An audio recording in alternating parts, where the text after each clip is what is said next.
An Introduction to Zen by Dilip. The universe is made of different dimensions of existence, both higher and lower. On the same plane, there are parallel dimensions. The individual, through an effort such as Zen, understands the way the awareness transcends all those dimensions into the beyond. The wisdom of Zen enables humans not only to transcend, but also to build a beautiful, joyous, and soulful world. Study the appended book deeply, meditatively, 1 page a day. Zen has no dogma, one goes beyond the words into a direct understanding. The mode of study and reading, focused on direct understanding and not on the text itself, is called reality reading. Do share the book widely, so that an endeavor to build a greater world of depth and meaning is set in flow. Zen meditation number 1. Focus the awareness onto the tip of the nose. Form the body in the breath. The theory of this has to do with that the tip of the nose is a geometric collapse point into the zeroth order zero. The dimensional zeros have also a correspondence to the spinal spaces, and the zeroth order zero is below the base of the spine. Zen meditation harsh. Observe the breath as one breathes naturally into the lower A. The breath flows naturally along the front of the body, enters the hara space. Zen. And the breath. Zen observes the breath to unveil the Ensu. Often A. It's a view of that movement of the mathematical awareness-driven system as the awareness situates itself on the higher order zeros, in fact, the mathematically overlapped zeros of different orders, including the zeroth order. The blissful void of Zen. When the awareness is withdrawn from all, abide in the blissful void of Zen. Don't forget to share the e-book with the world. On the path, the virtue of good action propels one forward. Sharing the informative. Occasionally, do share the PDF, online, also. Do study 1 page of the appended book, daily. In a profound, deep and meditative sense.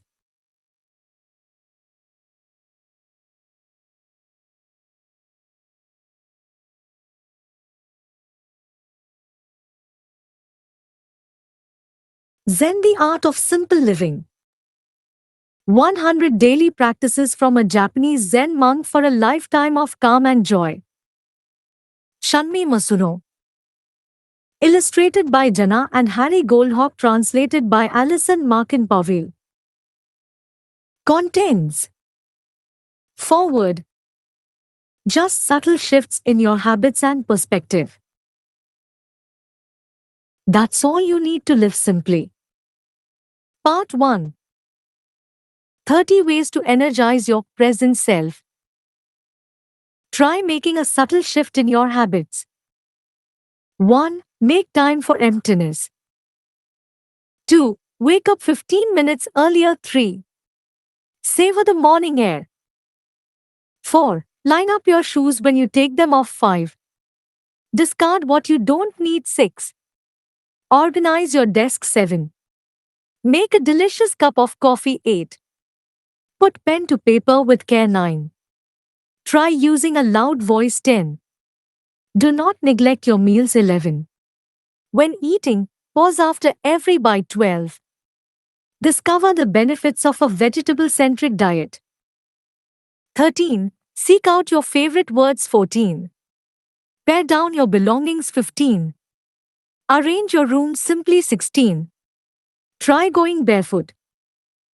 17. Exhale deeply. 18.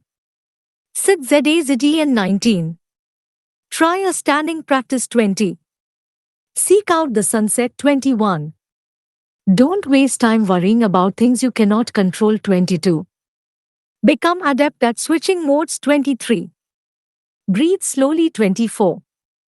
Don't think of unpleasant things right before bed 25. Join your hands together 26. Make time to be alone 27. Create a small garden on your balcony 28. Get in touch with nature 29. Don't put off what you can do today 30. Try your best to do what you can now. Part 2. 30 ways to inspire confidence and courage for living. Try changing your perspective. 31. Discover another you. 32.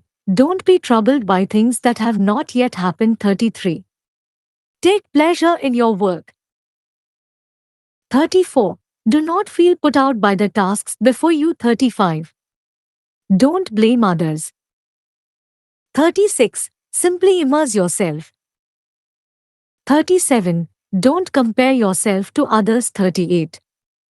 Seek not what you lack. 39. Every so often, try to stop thinking. 40. Try attending a ZAZDN sitting. 41. Plant a single flower. 42. Make distinctions. 43. Make a proper start. 44. Cherish your own self. 45. Think simple. 46. Do not fear change. 47. Feel instead of think. 48. Notice changes. 49. Don't let things go to waste. 50. Think with your own head. 51. Don't be bound by a single perspective. 52. Believe in yourself. 53. Instead of worrying, get moving. 54. Get active. 55. Maintain a supple mind. 56. Wait for the right opportunity. 57. Appreciate your connection with things. 58. Try just sitting quietly in nature. 59. Try clearing your head. 60. Enjoy a Zen garden. Part 3. 20 ways to alleviate confusion and worry. Try changing how you interact with others. 61. Serve people. 62. Cast away the 3 poisons. 63. Cultivate your sense of gratitude. 64. Demonstrate, rather than assert, how you feel. 65. Express your mind, but not in words. 66. Focus on others' merits. 67. Deepen your connection with someone. 68. Fine-tune your timing. 69. Don't fixate on right and wrong. 70. Give up the need to be liked by everyone. 71. See things for what they are. 72. Skillfully detach. 73. Do not get caught up with mere words. 74. Do not think in terms of loss and gain. 75. Do not be swayed by the opinions of others. 76. Have faith. 77. Have a conversation with a garden. 78. Find occasion to get together with family. 79. Make someone happy. 80. Appreciate all the people who came before you. Part 4. 20 ways to make any day the best day. Try shifting your attention to the present moment. 81. Be here now. 82. Be grateful for every day, even the most ordinary. 83. Recognize that you are protected. 84. Be positive. 85. Do not covet. 86. Accept reality for what it is. 87. There is not just one answer. 88. There is not just one way, either. 89. Don't be a show-off. 90. Do not divide things into good and bad. 91. Believe in yourself, especially when you feel anxious. 92. Notice the changes of the season. 93. Try taking care of something. 94. Free yourself from money. 95. Listen for the voice of your true self. 96. Cherish being alive every single day. 97. Make every preparation 98. Contemplate how to die 99. Put your everything into the here and now 100. Make the most of life. About the author. Shunmyo Masuno is the head priest of a 450-year-old Zen Buddhist temple in Japan, an award-winning Zen garden designer for clients all over the world and a professor of environmental design at one of Japan's leading art schools. He has lectured widely around the world. Forward. Just subtle shifts in your habits and perspective, that's all you need to live simply. You visit a temple or shrine in an ancient city and look out at the tranquil gardens. You break into a sweat climbing a mountain and enjoy the sweeping vista from the summit. You stand before a crystal blue sea and just stare out at the horizon. Have you experienced this sense of being refreshed in such extraordinary moments when you are removed from the hustle and bustle of everyday life? Your heart feels lighter, and a warm energy surges through your body. The worries and stresses of daily life vanish for an instant, and you can just feel yourself alive in this moment. Nowadays, many people have lost their footing. They are worried and confused about how to live their lives. That is why they seek out the extraordinary in an attempt to reset their mental balance. But still, even once you have pushed reset, the extraordinary remains outside of the everyday. When you return to your regular life, stress accumulates and the mind frays. Feeling burdened, again you seek out the extraordinary. Does this never-ending cycle sound familiar? No matter how much you lament the complexities of life, changing the world is no simple task. If the world is not going the way you want it to, perhaps it is better to change yourself. Then, whatever world you encounter, you can move through it comfortably and with ease. Instead of going out of your way to seek the extraordinary, what if you could live in a more carefree way, just by subtly changing your regular everyday life? This book is about just that, simple living, Zen style. Changing your lifestyle doesn't need to be difficult. Slight changes in your habits. A subtle shift in your perspective. You don't need to go to the ancient Japanese capitals of Kyoto or Nara. You don't need to climb Mount Fuji. And you don't need to live near the ocean. With really only minor effort, it is possible to savor the extraordinary. In this book, I will show you how to do so, with the help of Zen. Zen is based on teachings that are fundamentally about how humans can live in the world. In other words, Zen is about habits, ideas and hints for living a happy life. A treasure trove, if you will, of deep yet simple life wisdom. Zen teaching is represented by a series of 4 phrases, which mean, essentially, spiritual awakening is transmitted outside of the sutras and cannot be experienced through words or letters. Zen points directly to the human mind and enables you to perceive your true nature and attain Buddhahood. Rather than be fixated on the written or spoken word, we should encounter our essential selves as they exist in the here and now. Try not to be swayed by the values of others, not to be troubled by unnecessary concerns, but to live an infinitely simple life, stripped of wasteful things. That is Zen style. Once you adopt these habits, which I promise are simple, your worries will disappear. Once you develop this simple practice, life becomes so much more relaxed.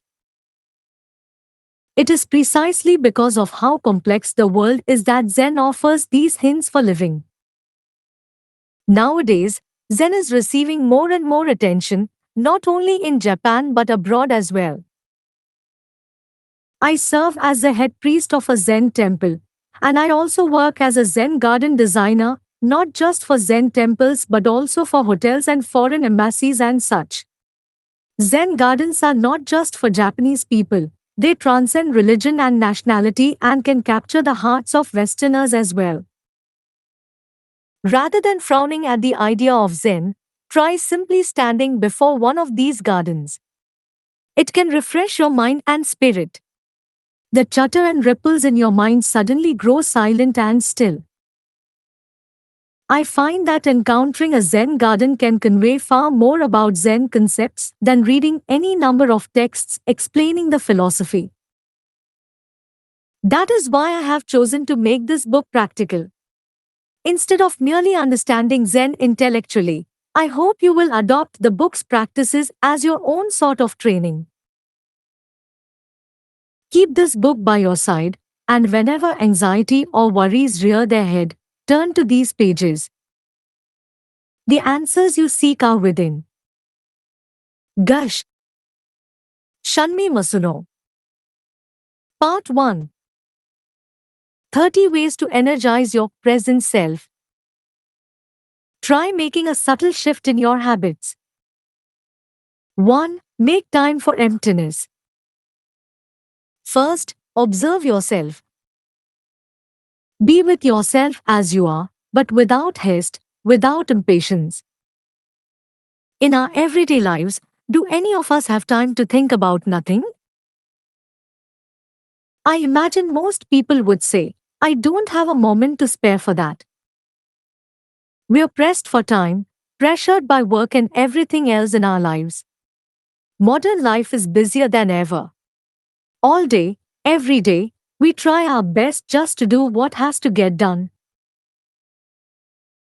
If we immerse ourselves in this kind of routine, unconsciously but inevitably we lose sight of our true selves and of true happiness. Any given day, a mere 10 minutes is all you need. Try making time for emptiness, for not thinking about anything. Just try clearing your mind and not being caught up in the things around you. Various thoughts will float up in your mind, but try to send them away, one by one. When you do so, you will begin to notice the present moment, the subtle shifts in nature that are keeping you alive. When you are not distracted by other things, your pure and honest self can be revealed. Making time for not thinking about anything, that is the first step towards creating a simple life. 2. Wake up 15 minutes earlier. The prescription for when there is no room in your heart. How being busy makes you lose heart. When we are short on time, this scarcity extends to our heart as well. We automatically say, I'm busy, I don't have time.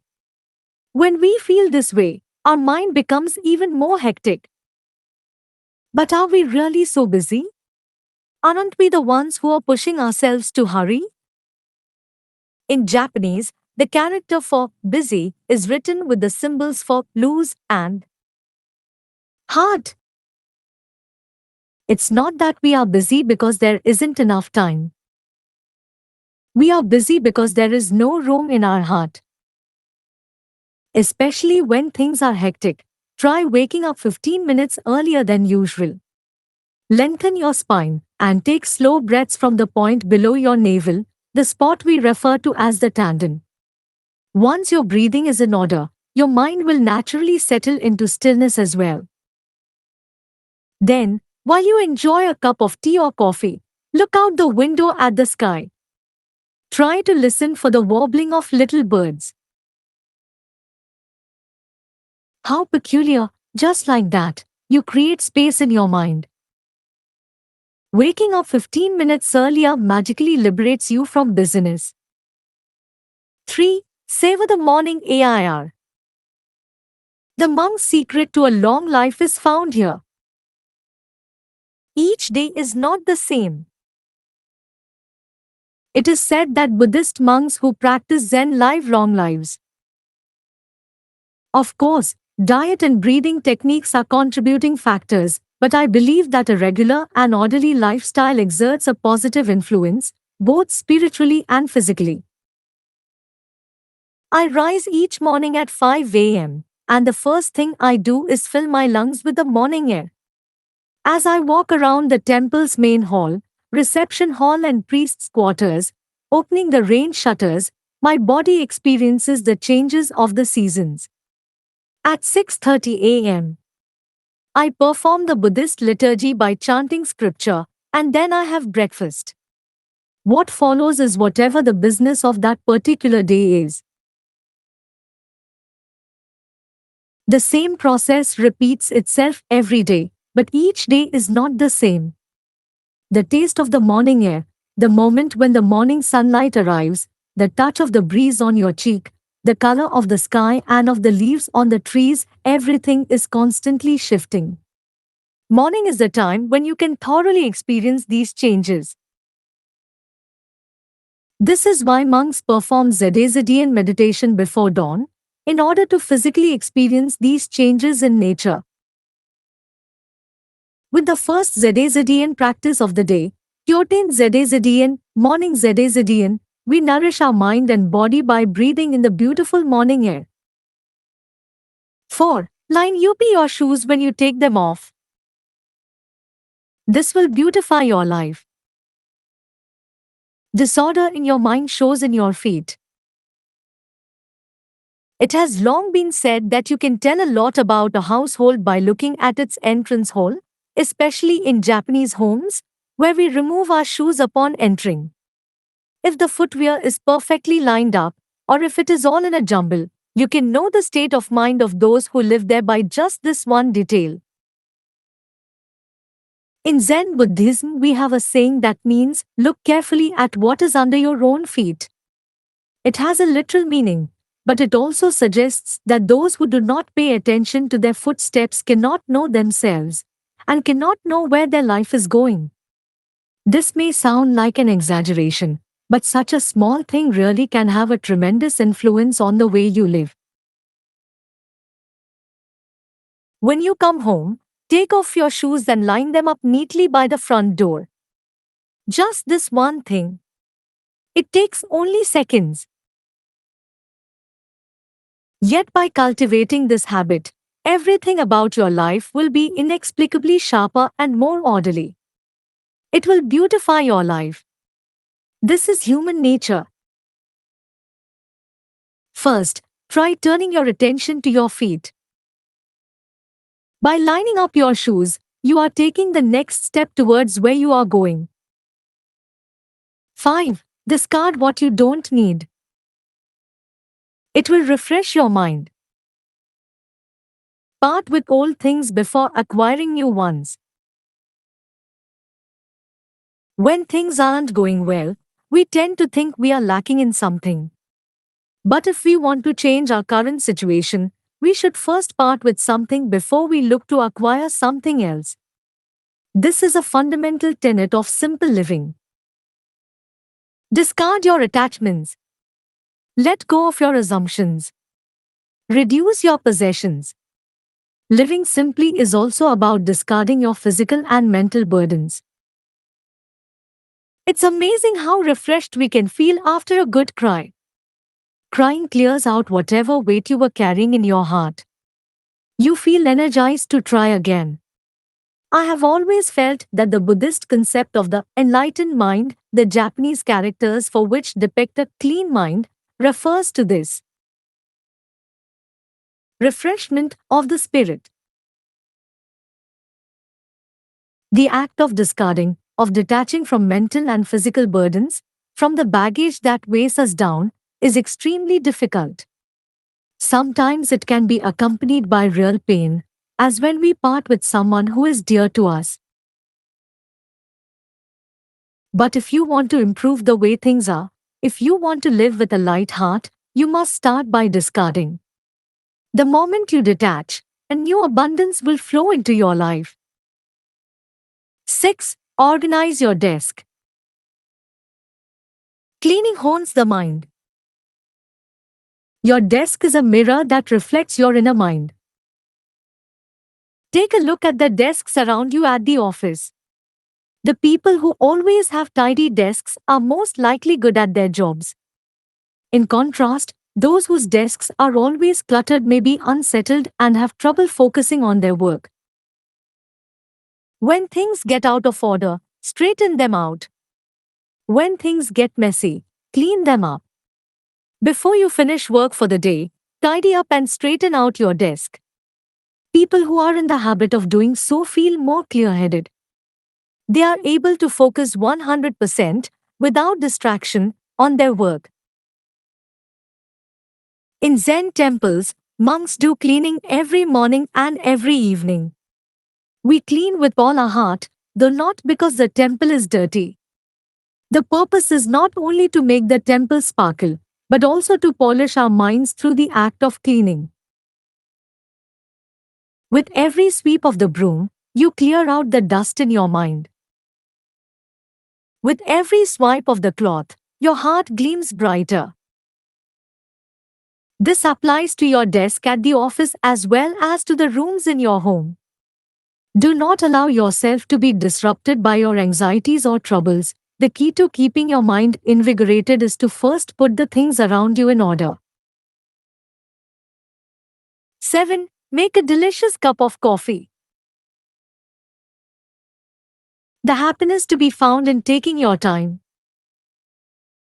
When we eliminate effort, we eliminate life's pleasures. What do you do when you want a cup of coffee?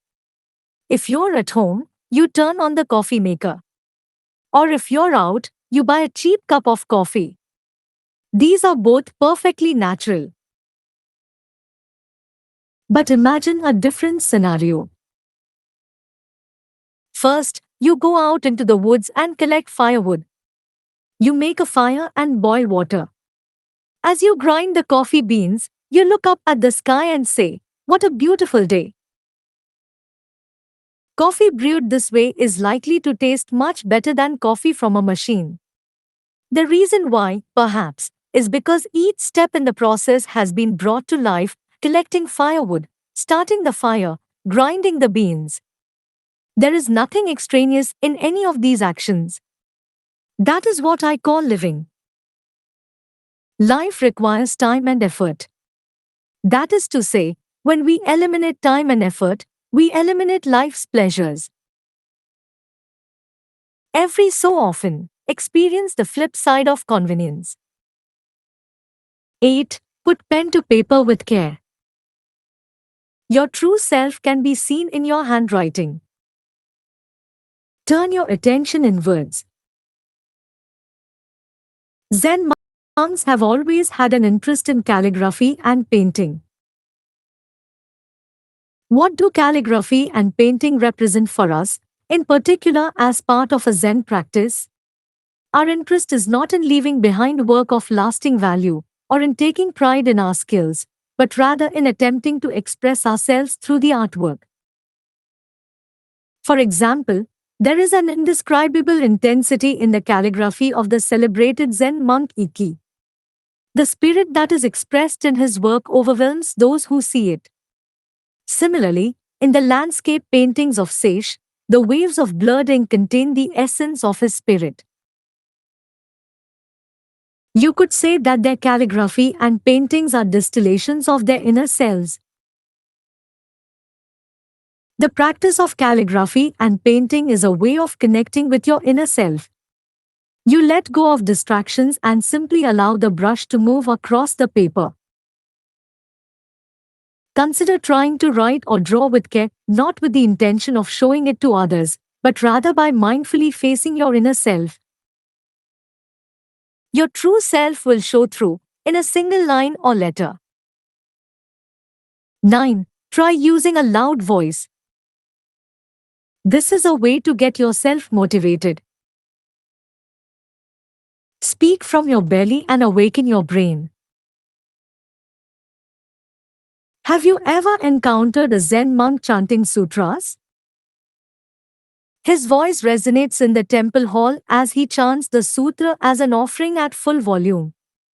And if there are several monks chanting, the intensity of their voices seems to reverberate from the very earth. Why do they chant sutras with such rigor? There is a good reason. When you speak loudly, as a matter of course, you are able to hear your own voice clearly. But moreover, it stimulates and activates your brain. We monks rise early and chant sutras first thing as a means of awakening our brain. In order to chant loudly, we must assume the proper posture and breathe from the abdomen. Opera singers use the same technique. This is very good for your body. So it makes sense that monks chant sutras so loudly. Once a day, try using a loud voice, even if you just put a lot of heart into your morning greeting. You may be surprised by how good it feels. 10. Do not neglect your meals. Make your meals about the eating. Eat and drink with your whole heart. When you eat, are you focused on the act of eating? Breakfast is something you race through as you head out the door. Lunch is taken with office mates as you talk about work. And dinner is eaten while watching television. The act of eating is all too often neglected, isn't it? In Zen Buddhism, we have a saying, eat and drink with your whole heart. It means that when you drink a cup of tea, focus only on drinking the tea. When you eat a meal, focus only on eating that meal. As you enjoy a dish, think about the people who cooked it. Visualize the field where the vegetables were grown. Feel a sense of gratitude for the bounty of nature. All our food passes through the hands of 100 people before it reaches us. By adopting this mindset as you take your meals, perhaps you will become aware of how fortunate you are. Why do we take pleasure in delicious things? Because the life in us savors that which has been cultivated by the life in another. 11. When eating, pause after every bite. Savor the sense of gratitude. Zen practice is not just seated meditation. The meals of practicing Zen monks are based on Shinjin cuisine or Buddhist vegetarian cuisine. Breakfast, shoshoku, consists of rice porridge and pickles. Lunch, tenshin, is rice and soup, again with pickles. And dinner, yakuseki, is a simple meal, though usually the largest of the day, consisting of a vegetable dish and more rice and soup. Seconds are offered only of rice, and meat is never eaten. The proper way to take Zen meals involves something called the 5 reflections. To put it simply, 1. We consider the efforts of those who brought us the food and are grateful for it. 2. We reflect upon our own actions and quietly partake. 3. We savor the food without greed, anger, or obliviousness. 4. We regard the food as medicine to nourish a healthy body and to sustain our spirit. 5. We thankfully receive the food as part of our harmonious path towards enlightenment. We reflect upon these 5 things at each meal, expressing gratitude for the food, and we pause after every bite, setting down our chopsticks. The purpose of this pause is to enable us to savor the feelings of gratitude with each bite we take. Meals are not simply to satisfy hunger. They are an important time to practice our training. 12. Discover the benefits of a vegetable-centric diet. A vegetarian fast is a quick cleanse for your mind and body. Inspired by a high priest's beautiful posture. Virtuous monks have a beautiful appearance. I don't mean that they have an attractive face or that they are stylish. I'm talking about an invigorating beauty that seems to shine through in their skin and body. Their posture, whether seated or standing, is beautiful. Their appearance has been steadily polished by the conscientious daily practice of rising early for Zen training. There is a direct link between mind and body. When you hone your mind, your renewed vitality naturally shows in your body as well. Food typically does not serve merely the body.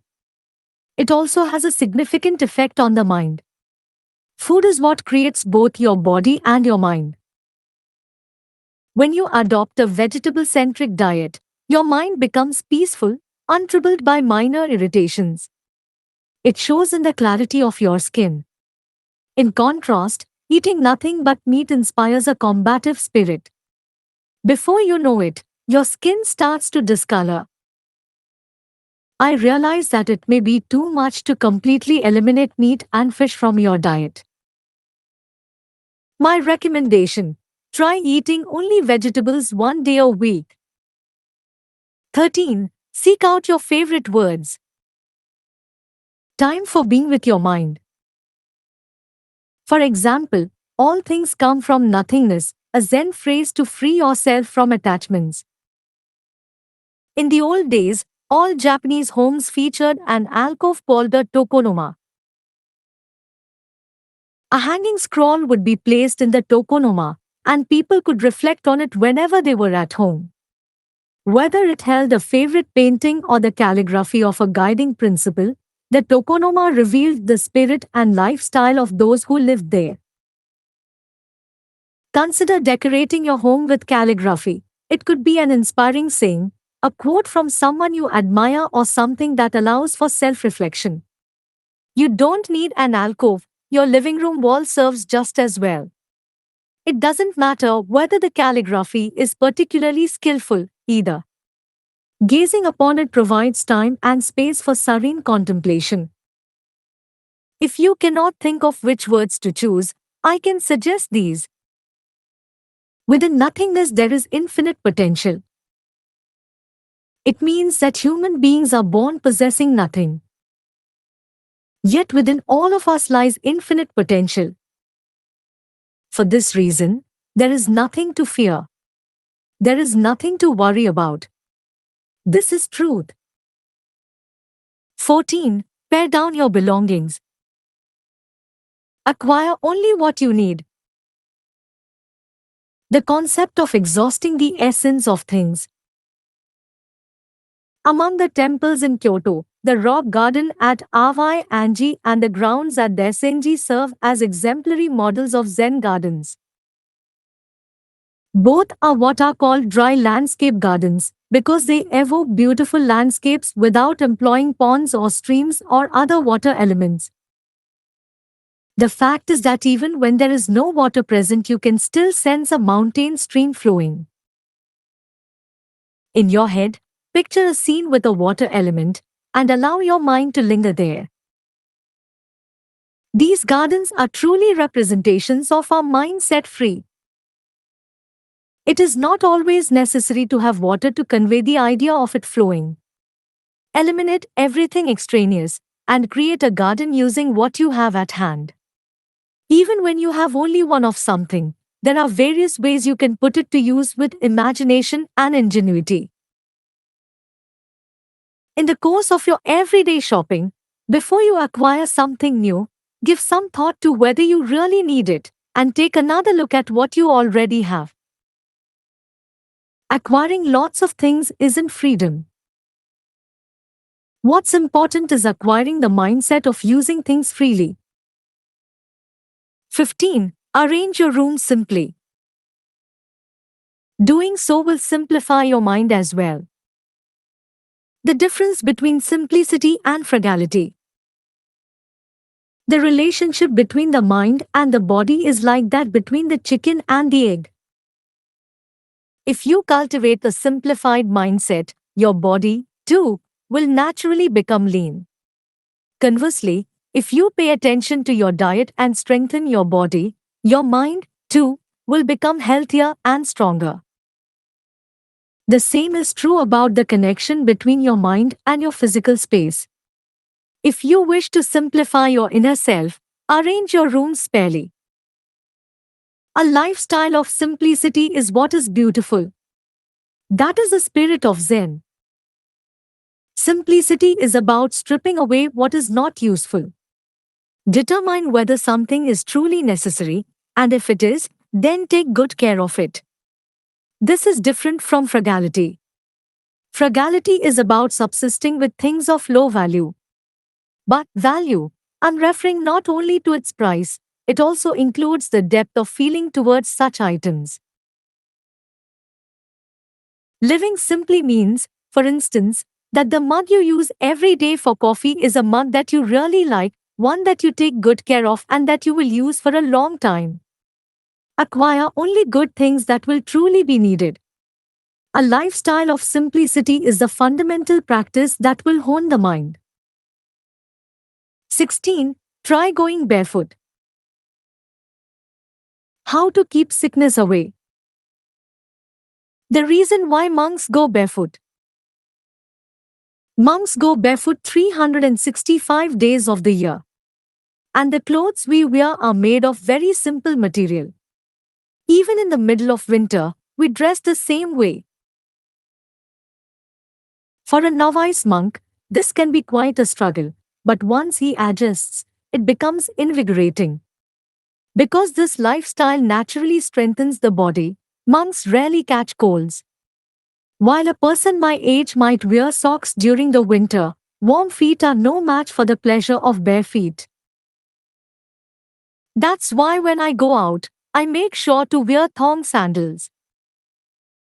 These are also very good for your health.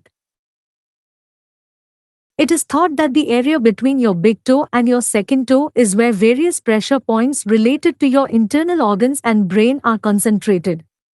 When you wear thong sandals, the straps stimulate these points, and it's like a massage while you are walking. Go barefoot at home, and wear thong sandals when you go out. Consider trying this on your days off. 17. Exhale deeply. How to eliminate negative emotions. Improve your breathing, and your mind, too, will improve. In the Japanese word for breathing, kokyu, the character for breathing out comes before the character for breathing in. That is to say, the act of exhaling comes before the act of inhaling. Focus your awareness on the point below your navel, your tanden, as you slowly exhale a long, thin breath. Once you have fully exhaled, inhalation naturally follows. Let your breathing relax, allowing this flow to take over. As the process repeats itself, you will start to feel calmer. Your body will feel more grounded and connected to the earth. To put it another way, you will be liberated from your restlessness. When your breathing comes from your chest, you cannot help but feel adrift. It breeds impatience, and your breathing quickens even more. You get caught in a spiral of impatience and irritation.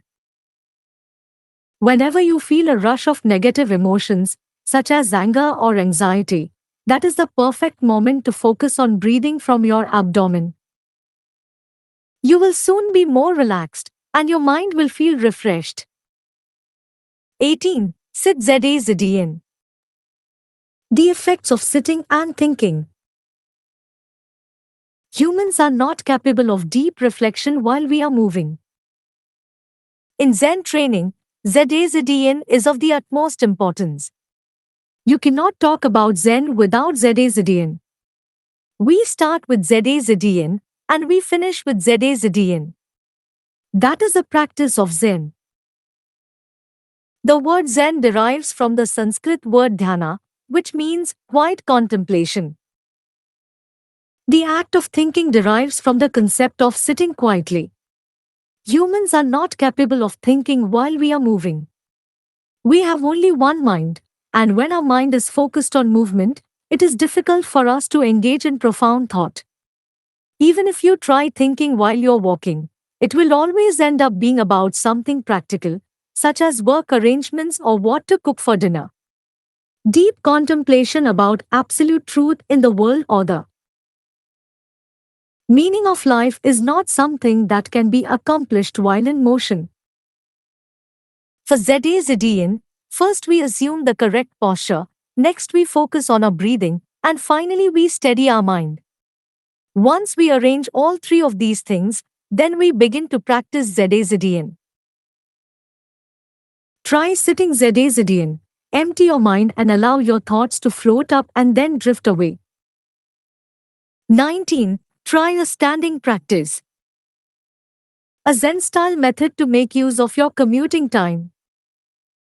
An easy way to motivate yourself. For people who work outside the home, commuting to the office can be stressful. But I like to think that a certain amount of time spent commuting can be a good thing. Imagine if your office and your home were in the same building. You might think it would be convenient, since your commute would take no time at all.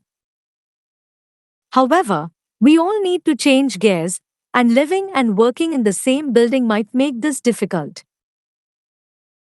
In the morning, as you're getting ready to leave for work, you have on your parenting face.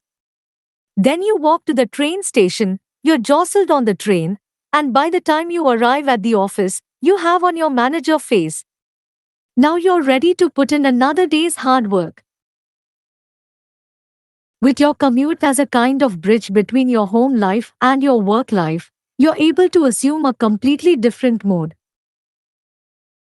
If you'd like a boost to your motivation, I encourage you to try a standing practice. You can do this even while holding on to the strap in a train carriage. As you stand there, focus your awareness on the point below your navel, your tendon, and practice ZAZDN. It's simple. Whether it's during your commute or in a few spare moments during the day, this bit of Zen spiritual practice can be a great help. 20. Seek out the sunset. Be grateful for making it through another day. Find your own sunset steps. In a neighborhood of downtown Tokyo called Yanka, there is a spot that is known as the Sunset Steps. These steps are not particularly unusual in and of themselves, but if you take a seat and look up at the sky at the right time, you can catch sight of a beautiful sunset. I don't know where the name Sunset Steps came from, but at some point everyone just started calling them that. Many people now go there to watch the sunset. I imagine that there are many such places all over the world. In the Japanese countryside, I bet you can see beautiful sunsets from the footpaths between the rice paddies. And in the city, you can climb up to a rooftop where the setting sun looms large. You don't need to go out of your way to get to Yanka.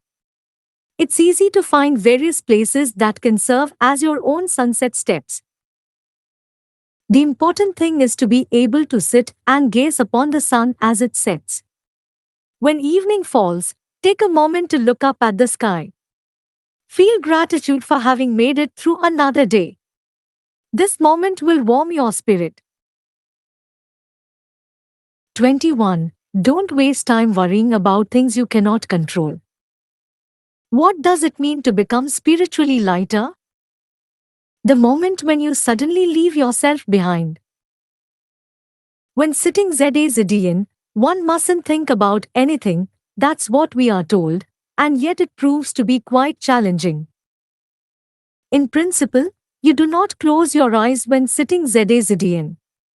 Since you can see what is happening around you, you end up having thoughts about something or other, no matter how hard you try. Oh, the head priest is coming this way. I should sit up straighter. Or, my legs are numb. Or various other thoughts that flit through your mind. Most of the time, this is perfectly natural. And anyway, telling yourself, don't think, is itself thinking. But once you have a bit of experience with ZAZDN, there will be moments, however brief, when your mind is empty. You will realize you aren't thinking about anything. You will even forget about the sense of your self. These are the very moments I'm talking about. Your mind will become transparent. The things that usually encumber your thoughts will vanish. You will have the sudden sensation of entering a crystalline world. This is what I mean by becoming spiritually lighter. 22. Become adept at switching modes. Create gates within your mind. There are such things as necessary non-essentials. The approach to a Zen temple or Shin shrine always has several gates, large red archways that we call torii. Before reaching the main hall of a Zen temple, you pass through three gates: the main gate, the central gate, and the triple gate, which represent the journey towards enlightenment. Shin shrines also have three torii. Why bother with such superfluous structures? Well, they are what we call necessary non-essentials. We refer to gates and torii as spiritual barriers. In other words, they connect two separate worlds. As you pass through each one, you come closer to a pure world, what in Buddhism we consider to be sacred ground. This is why Buddhist temples feature these three gates. By creating a boundary between worlds, they help you to become aware of the distance between each one. And as you pass through each one, you experience the sensation of crossing over to sacred ground. You might think of your commute to work as a similar, necessary non-essential. It can provide time for you to switch between your private self and your work self. This may seem superfluous but can be indispensable. 23. Breathe slowly. A 5-minute chair zedian during your lunch break. To settle your mind, first adjust your posture and your breathing. When you sit at your desk, your posture inevitably becomes stooped or hunched over. Because this is an inherently unnatural position, it affects your concentration, and you can find the slightest things irritating or fatiguing. So I have a spiritual practice for you. For 5 minutes during your lunch break, try doing zedian while sitting in your chair. The basis for zedian is to harmonize your posture, breathing and mind. First, adjust your posture by aligning your head and your tailbone. If you were to see yourself from the side, your spine would create an S-curve, and you could draw a straight line from your head to your tailbone. Next, attend to your breathing. Under the stressful conditions at work, you might take 7 or 8 breaths per minute. By focusing on your breathing, you can naturally decrease this to 3 or 4 breaths per minute. Once this happens, your mind will naturally settle. This practice can make both your head and your heart feel quite refreshed. All it takes is a 5-minute chair zedian during your lunch break. 24. Don't think of unpleasant things right before bed. A 5-minute bed zedian before going to sleep. Time to reset your mind. We all have nights when we cannot sleep, when we are troubled by unpleasant thoughts or plagued by anxieties or unable to alleviate our worries. This is the perfect time to practice zedian. The quiet practice of zedian releases in the brain the neurotransmitter serotonin, which functions as a mood stabilizer and has been shown to be effective in countering depression. Zedian can provide the therapeutic effect of boosting serotonin to the brain without the need to take medicine. Once the brain is in a relaxed state, your blood vessels also gradually relax, improving your blood flow. This spreads warmth throughout your body. With your mental hatch cleared and your body warmed, you will naturally become sleepy. When you get into bed, let go of whatever happened to you since waking up that morning, and be thankful for having made it through another day. When you wake up the next morning, you will feel renewed. Do not underestimate the effects of 5 minutes of zedian before you go to sleep. 25. Join your hands together. The way to calm an irritable mind. The meaning of gush: the left hand represents you, the right represents others. There are times when we join our hands together and silently pray for someone or reflect on something. I recommend making time for this not only when you visit a grave or a religious site but in your everyday life as well. What is Gush? The right hand represents anyone other than yourself. It might be the Buddha or God or perhaps someone around you. The left hand represents you. Gush signifies bringing these two together to become one. It is a feeling of respect for those outside of yourself, an offering of humility. By joining our hands together, we foster a sense of gratitude. It allows no room for conflict. You cannot attack someone when your hands are joined together, can you? An apology given with joined hands soothes anger or irritation. Herein lies the significance of Gush. It's a good idea to designate a space within your home where you can join your hands together. It need not be an altar or a shrine. It can be just a pillar or a corner where you hang an amulet or a talisman, a place you can turn to and silently join your hands together. This small practice can have a surprisingly calming effect on your spirit. 26. Make time to be alone. The first step towards simple living, Zen style. The benefits of seclusion in the city. Mountain dwelling is the lifestyle idealized by Japanese people. It is considered the most beautiful way to live and is sometimes referred to as a life sequestered from the world. The famous monks Segi and Avai Khan were known to have led such hermetic lives. Reading while listening to the sounds of birds and the rush of water. Enjoying a drink of sake while gazing at the moon's reflection in your glass. Communing with wildlife. The ability to live with a free mind, accepting things for what they are. This is a way of life that has come to be idealized. As the monk poet Kamo no Chme described it in the 13th century work H.J.K., mountain dwelling is about living in seclusion, alone in the mountains. Zen Buddhist monks consider this setting to be ideal for spiritual training. In reality, however, this proves to be quite challenging. Yet still we yearn for the spirit of seclusion. Adapting the concept of mountain dwelling for modern life, even amid the hustle and bustle of the city, the monk and famous tea master Sein no Reiki coined the phrase, seclusion in the city. It is this model that explains why tea houses in Japan are always set a slight distance away from the main building. Consider putting into practice the concept of seclusion in the city. A place where you can disconnect from other people and spend time by yourself. A place in nature where you can regain mental freedom. A few moments of seclusion can illuminate the path forward. 27. Create a small garden on your balcony. A little place for practicing mindfulness. You can sharpen your mind, no matter where you are. We monks say, beneath a tree, atop a rock. You sit, alone, on top of a rock or under a tree, and quietly practice Zedazedian. This brings you into communion with nature. You can leave behind whatever thoughts pass through your head and sit Zedazedian with an empty mind. This is the ideal environment for practicing Zedazedian. It can be challenging even for Buddhist monks to find such a setting.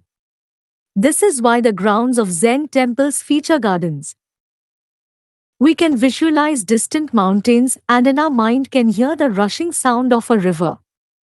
A vast landscape like this can be shrunk to a minuscule version by creating a small garden, and the splendor of nature reproduced within a negligible space.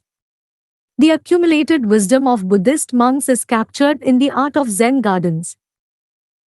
Try creating such a garden in your own home. If you don't have a garden, a balcony will do just fine. And if you don't have a balcony, a window ledge will suffice. A few square feet is all you need. Within that space, try representing the landscape of your mind. A place where your mind can escape. A place where you can look upon your essential self. It may just become your favorite spot. 28. Get in touch with nature. Find the happiness that is right at hand. Create a miniature garden in your mind. I once gave a lesson to a group of primary school children for a television program. I suggested that we create miniature gardens. First, I instructed the students to seek out their favorite place in the school and, once there, to try very hard to empty their minds. Then I asked each of them to represent their experiences of nature in a miniature garden. In a box of about 1.5 by 2 feet, they were free to arrange however they liked: dirt, pebbles, tree branches, and leaves. I am active as a garden designer, and even from my perspective, the miniature gardens that the children created were truly admirable in their workmanship. One child conjured up water that flowed into a pond, another child positioned branches on a diagonal in an attempt to represent wind, and yet another child tried very hard to create shade.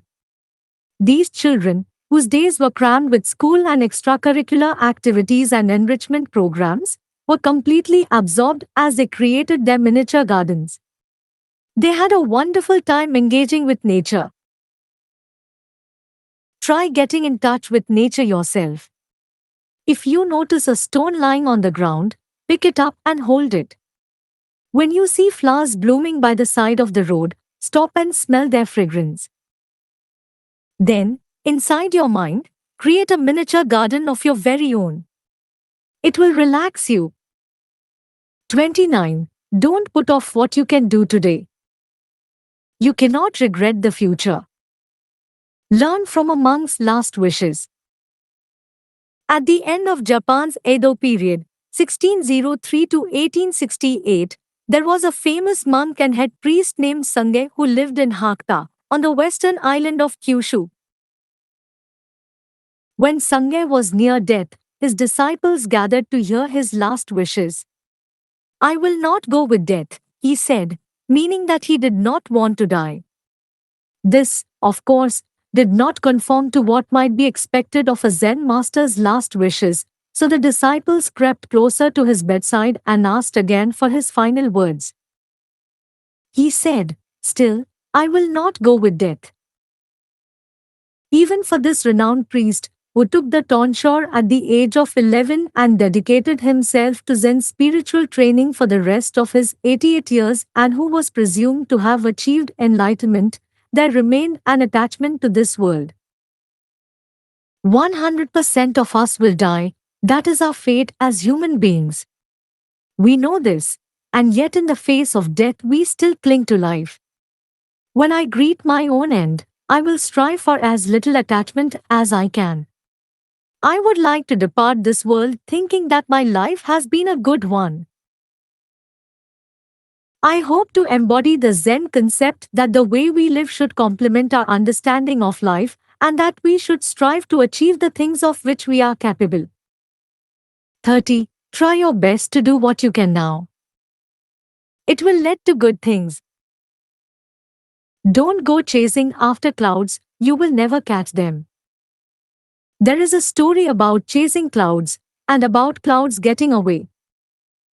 You're out in the hot summer sun, working in the fields. Without any clouds to shield you from the blazing sun, you must endure the heat. But then you look up at the sky, and off in the distance you spot a wisp of white. Ah, I bet it will be cooler in the shade of that cloud. I hope it makes its way over here soon, you think to yourself, and you even contemplate taking a break from your work until the cloud arrives. But the reality is, the cloud may never arrive to protect you from the sun, and the day might end while you have paused your work, anticipating the shade. Rather than waiting for the cloud to approach, strive to do now what needs to be done. If you work intently, you may forget how hot it is. Then, before you know it, the cloud will arrive and bring with it a refreshing coolness. What I'm talking about here could apply not only to clouds but also to fate or fortune. There's no point in envying someone else who has been blessed with a little luck. Nor does it do any good to lament your lack of opportunities. Simply work hard to do today what needs to be done, and fortune will surely come your way. Part 2: 30 Ways to Inspire Confidence and Courage for Living. Try changing your perspective. 31. Discover another you. Find your inner protagonist. Your protagonist has boundless potential. In order to live more freely, or with more ease, Zen Buddhism teaches the importance of not labeling ourselves as this or that kind of person. Let me give you an example. There is another you within yourself. This version of you is freer than the self you think you know, and rich with potential. It is your essential self. Within yourself lives your true protagonist. In Zen terms, the word for protagonist is also translated as master. There is a famous story of a Zen monk who would address himself, saying, "Hey, master," and his self would reply, "Yes." He would then ask, "Are you awake?" and his self would again reply, "Yes." He would continue this questioning in earnest. Each of us plays various roles in society. You may be an office worker, a mother, or a cook in a restaurant. These are, without a doubt, our various selves. But we each have another self, the true protagonist that lives within us. Do your best to awaken this other self. 32. Don't be troubled by things that have not yet happened.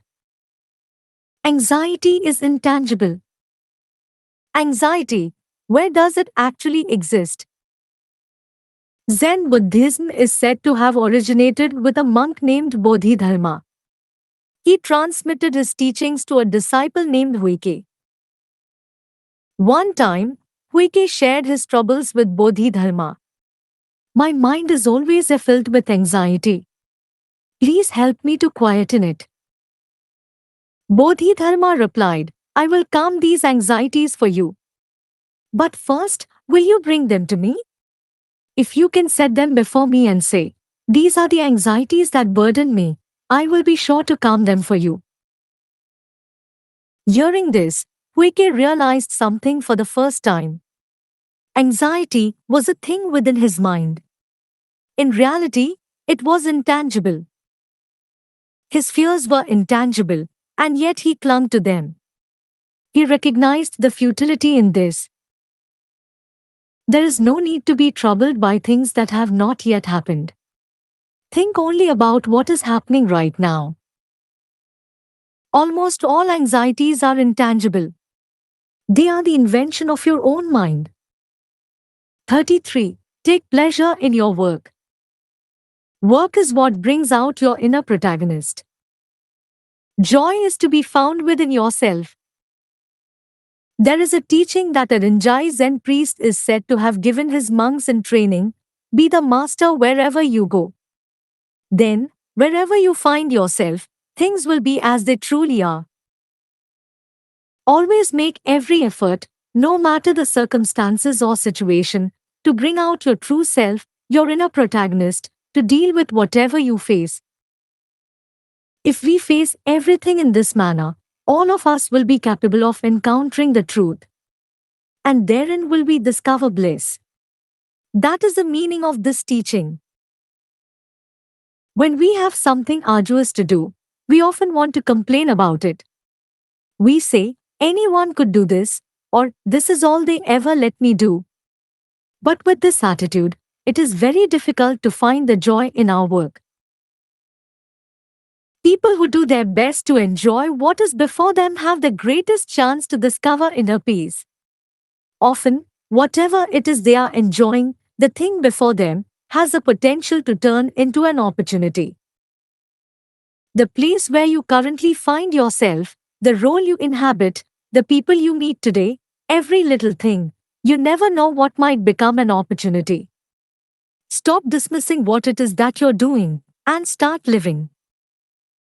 34. Do not feel put out by the tasks before you. A way to make work much more enjoyable. A day without working is a day without eating. In Zen practice, we believe in the importance of not thinking about work as labor, and for this reason we call it samo. When Buddhism first originated in India, monks did not engage in any form of productive activity. They lived solely on whatever alms they received. These offerings of food or money became known as samo. However, when Buddhism spread to China, the temples were all built deep in the mountains.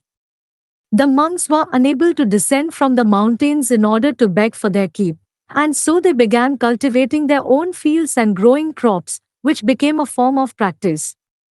Work, samo, became the most important thing. If one didn't work, one couldn't eat. This is how we got the saying from the Zen master Bajang Huai Hai, a day without working is a day without eating. When we work every day, we tend to become occupied with the tasks before us and with the attendant gains. But I believe that the essence of work is to be found in Bajang's way of thinking. In that sense, try to see your work as samo or mindful work. Think of it as something that will nurture or educate you. Only by thinking this way will you experience the true pleasure to be found in work. 35. Don't blame others. A way of thinking that will bring forth opportunity and fortune. Think of the work you're doing as an encounter. At the office, there are people who produce results and people who seem never to be very effective. How can this be explained? Human beings, for the most part, are endowed with basically the same capabilities. So if there is anything that differentiates the results we produce, it may be the mindset in which each of us faces whatever task is at hand. Whatever it is you're doing, be grateful for the opportunity.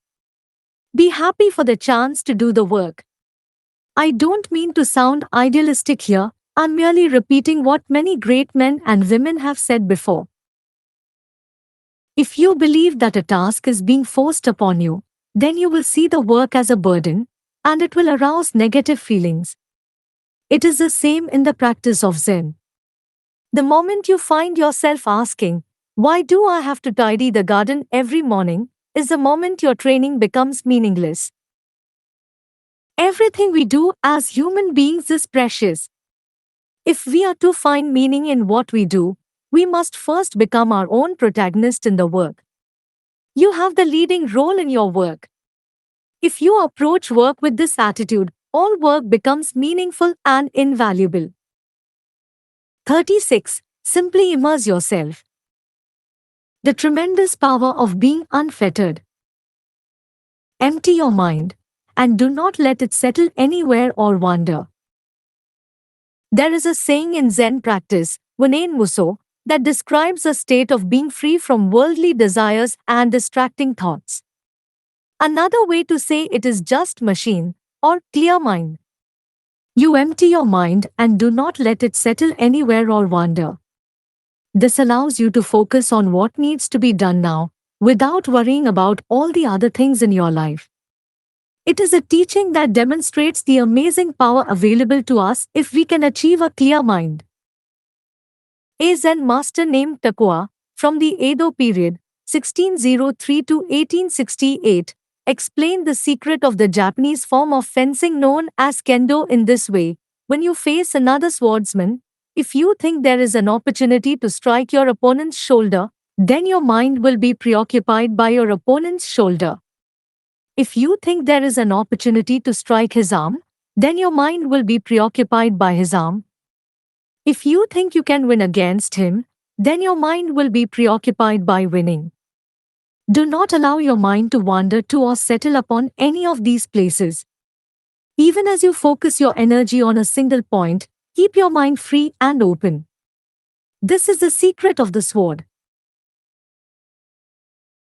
Even when we think we are concentrating on our work, often we may be saying to ourselves, "How long until it's time for a break?" or "This work is so boring." And even when we are relaxing on a day off, thoughts about work may nag at us. Try simply immersing yourself in what is before you. You may discover that doing so can be surprisingly powerful. 37. Don't compare yourself to others. When you feel as though you're doing the wrong job in anything, the hard part is just to keep going. The work I'm doing now is my true calling. Whoever can say this is very fortunate. Most people, though, are more likely to wonder, is this job really right for me? There must be other work that I'm better suited for. Surely, people have their own aptitudes. But there is something to be said for perseverance.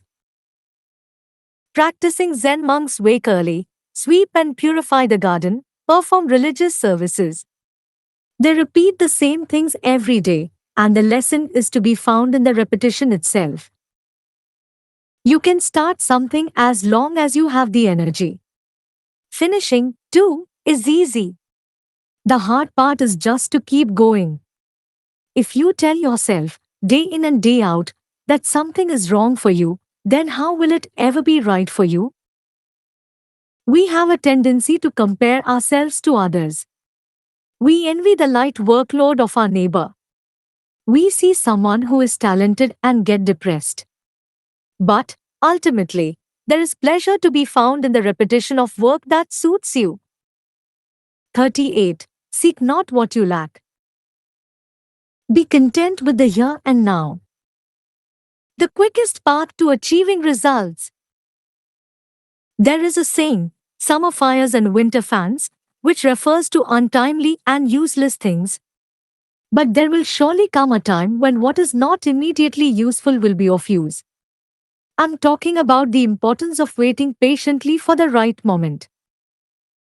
Although it might all be called work, some jobs may seem glamorous and enviable from the outside, and others unexciting and ordinary. All things being equal, it's human nature to want the glamorous job.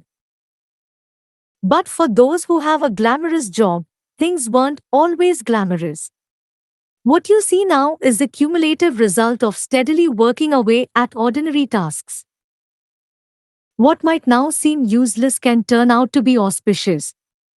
Not a single effort goes to waste when you work hard in the present moment. Your boss might ask, "Who can do this for me?" It's a boring assignment, and nobody raises their hand.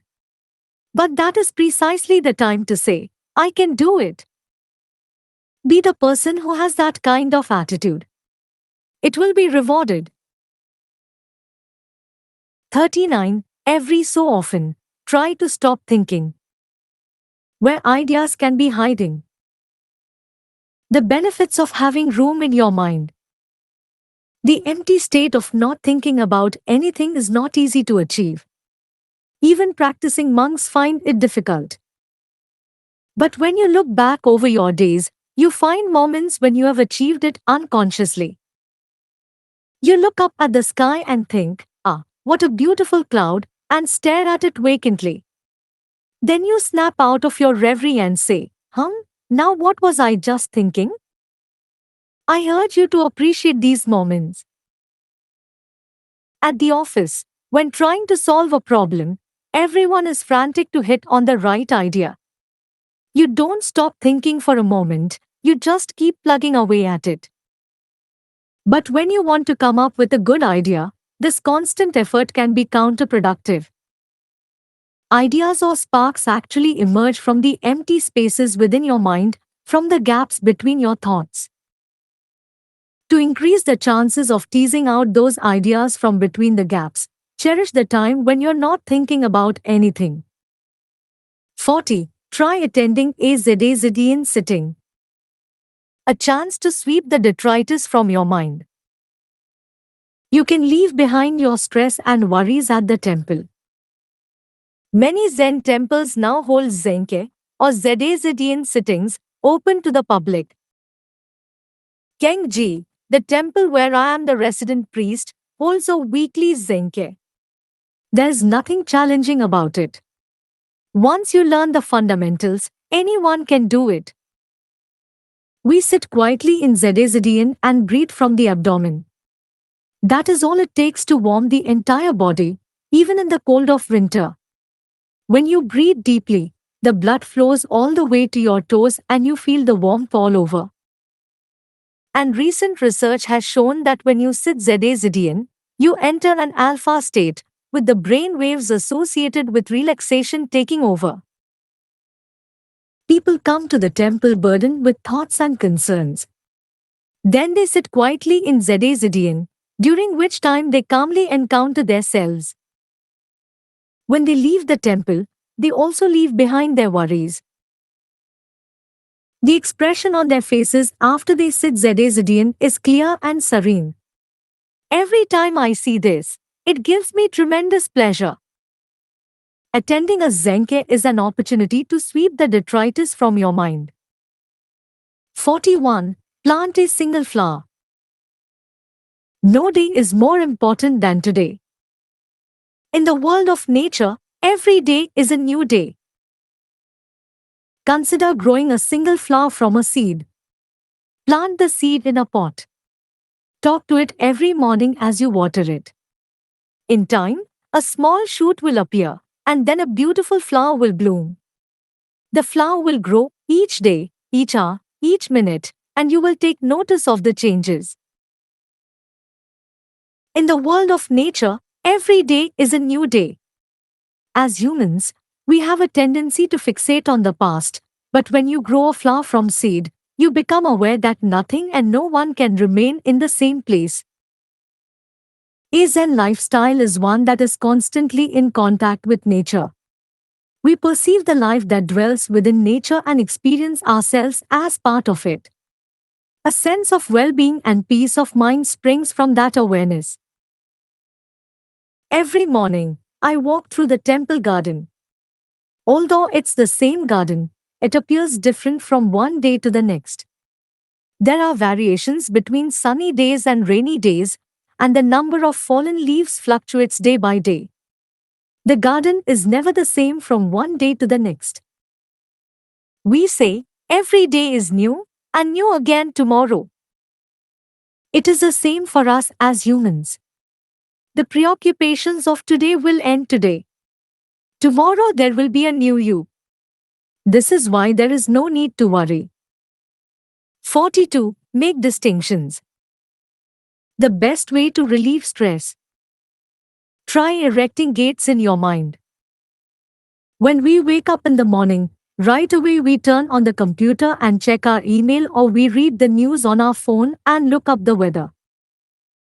We live in a time of constant information, available anytime and anywhere.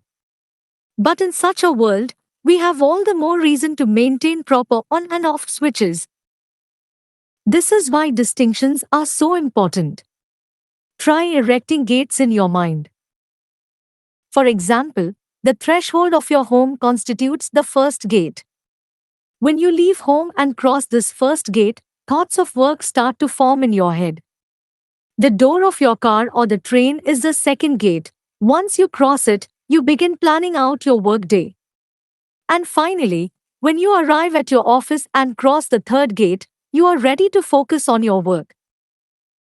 When the workday is over and you arrive back at the first gate, it's important to leave work behind. What's left is time to relax, to enjoy your home life.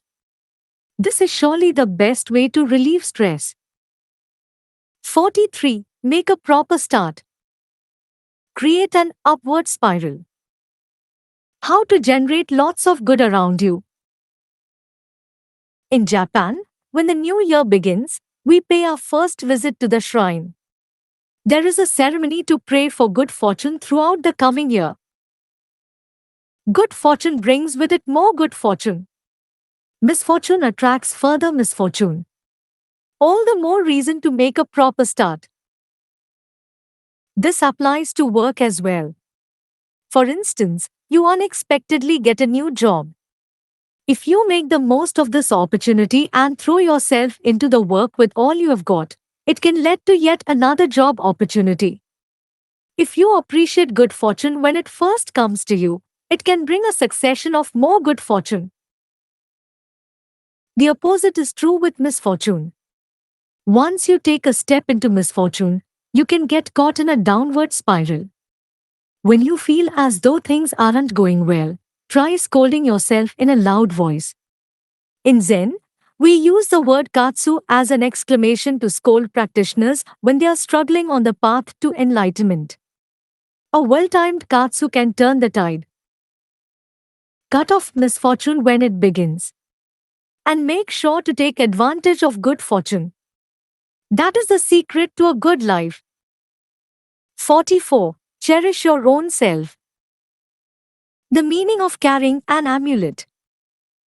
An amulet is your alter ego. I am sometimes asked the following questions by visitors to the temple. Master, which amulet is the most potent? Which one will have the greatest effect? People seem to have a misunderstanding about what an amulet is, and so I patiently explain it to them. Think of an amulet as an alter ego of the deity or of the Buddha himself. You're looking after the deity for a year. You must protect the deity. And by cherishing the amulet, you are cherishing your own self. You may believe that by carrying an amulet, you can be a bit reckless with yourself, because the amulet will protect you. But you mustn't think this way. When you are reckless with your own self, you are putting in danger the deity as well. In order to prevent this, always strive to be mindful of your behavior. Cherish your own self. That is the true meaning of carrying an amulet. 45. Think simple. If you really want to satisfy your mind, what might seem deceptively appealing? Here is a story about something that happened to someone I know. He had a craving for omuraisu, a dish of fried rice wrapped in an egg omelette and served with ketchup, so he went to a restaurant. As he was perusing the menu, what caught his eye was hayashiraisu, hashed beef with rice. It was one of those menus with photos, and this item looked quite delicious. While he was debating which one to get, he noticed that they also offered omohaishi, a combination of these two dishes, and so he ordered this with glee. He expected to be satisfied with this decision, but in the end, it didn't really taste like either dish. He would have been better off getting just one or the other. This might sound like a silly story, but I think you can understand the message. Namely, when you're uncertain, simplicity is the best way to go. There is a Zen saying about samadhi, the state of intense concentration achieved through meditation, ichigyo janme. It means strive for just one thing.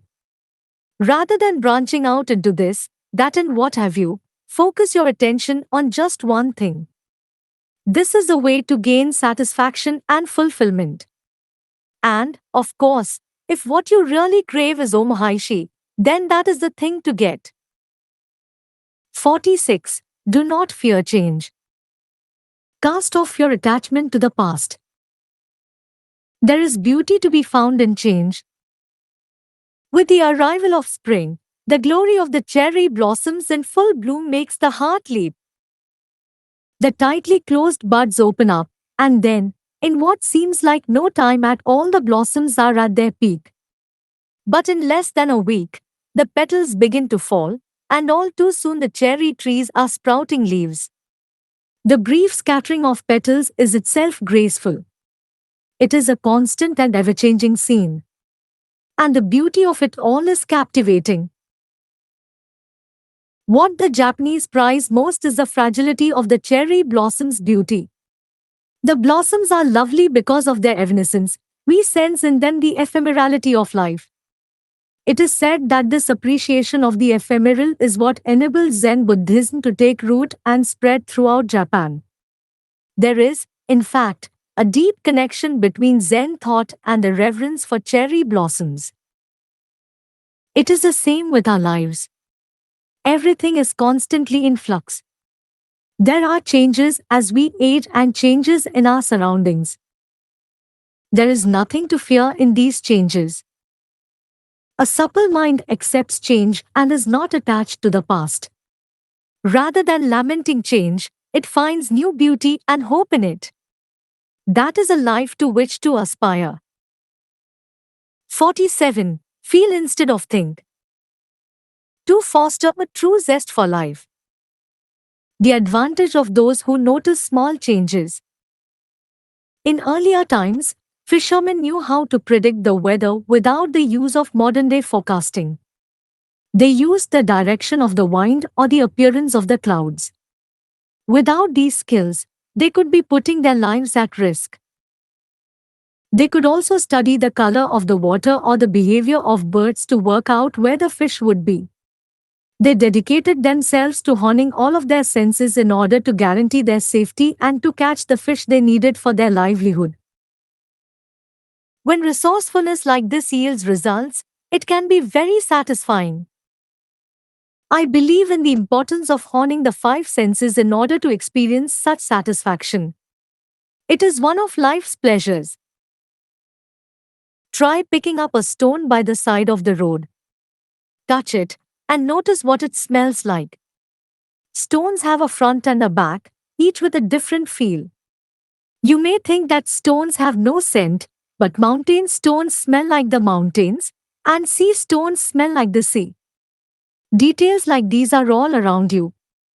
Take an interest in them, using your senses to notice variations in nature. Hone your senses so that you won't miss even the slightest changes. 48. Notice changes.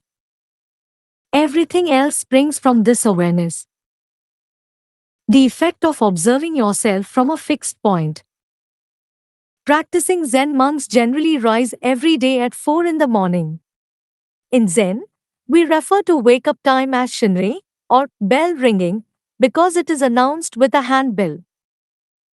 The monks wash and then, at 4:15, they begin the morning Zede Zidian. We call this Kyoten, or dawn, Zede Zidian. Bedtime, Kachin, or opening the pillow, is at 9 in the evening. We get 7 hours of sleep. We lead a very regular lifestyle. Why do Zen monks live this way? To make them attuned to subtle changes in the mind and body. When you maintain a regular lifestyle, you are able to notice the slightest changes. If you want to change yourself, first it is important to develop an awareness of any shifts within. You might be able to do something today that you were unable to do yesterday. Your mood today may not be the same as it was yesterday. By making observations from a fixed point, you are able to see yourself as you really are. This is also how you can hone your mind and body, by taking good care of both. Conscientious living begins with early to bed, early to rise. This is the secret to a life of ease and contentment. 49. Don't let things go to waste. For instance, try eating radish leaves. What is a Zen mind? If I were to describe a Zen mind in just a few words, I would say it is about making good use of everything. For example, when preparing meals, there is almost nothing we throw away. Take the leaves of a daikon radish, most people just toss them in the bin, but if you pickle them, they make a delicious side dish. We also never throw out leftovers. If we realize we won't be able to finish our portion, we are quick to offer it to someone else. This kind of practice adds a beautiful polish to the mind. The essence of Zen is in the beauty of simple things. There is beauty to be found in things that are stripped of everything that is unnecessary and that are without ornamentation. In a building, for example, beauty might be found in the structure or the raw materials. Needless ornamentation would destroy its essential beauty. This is how we see things.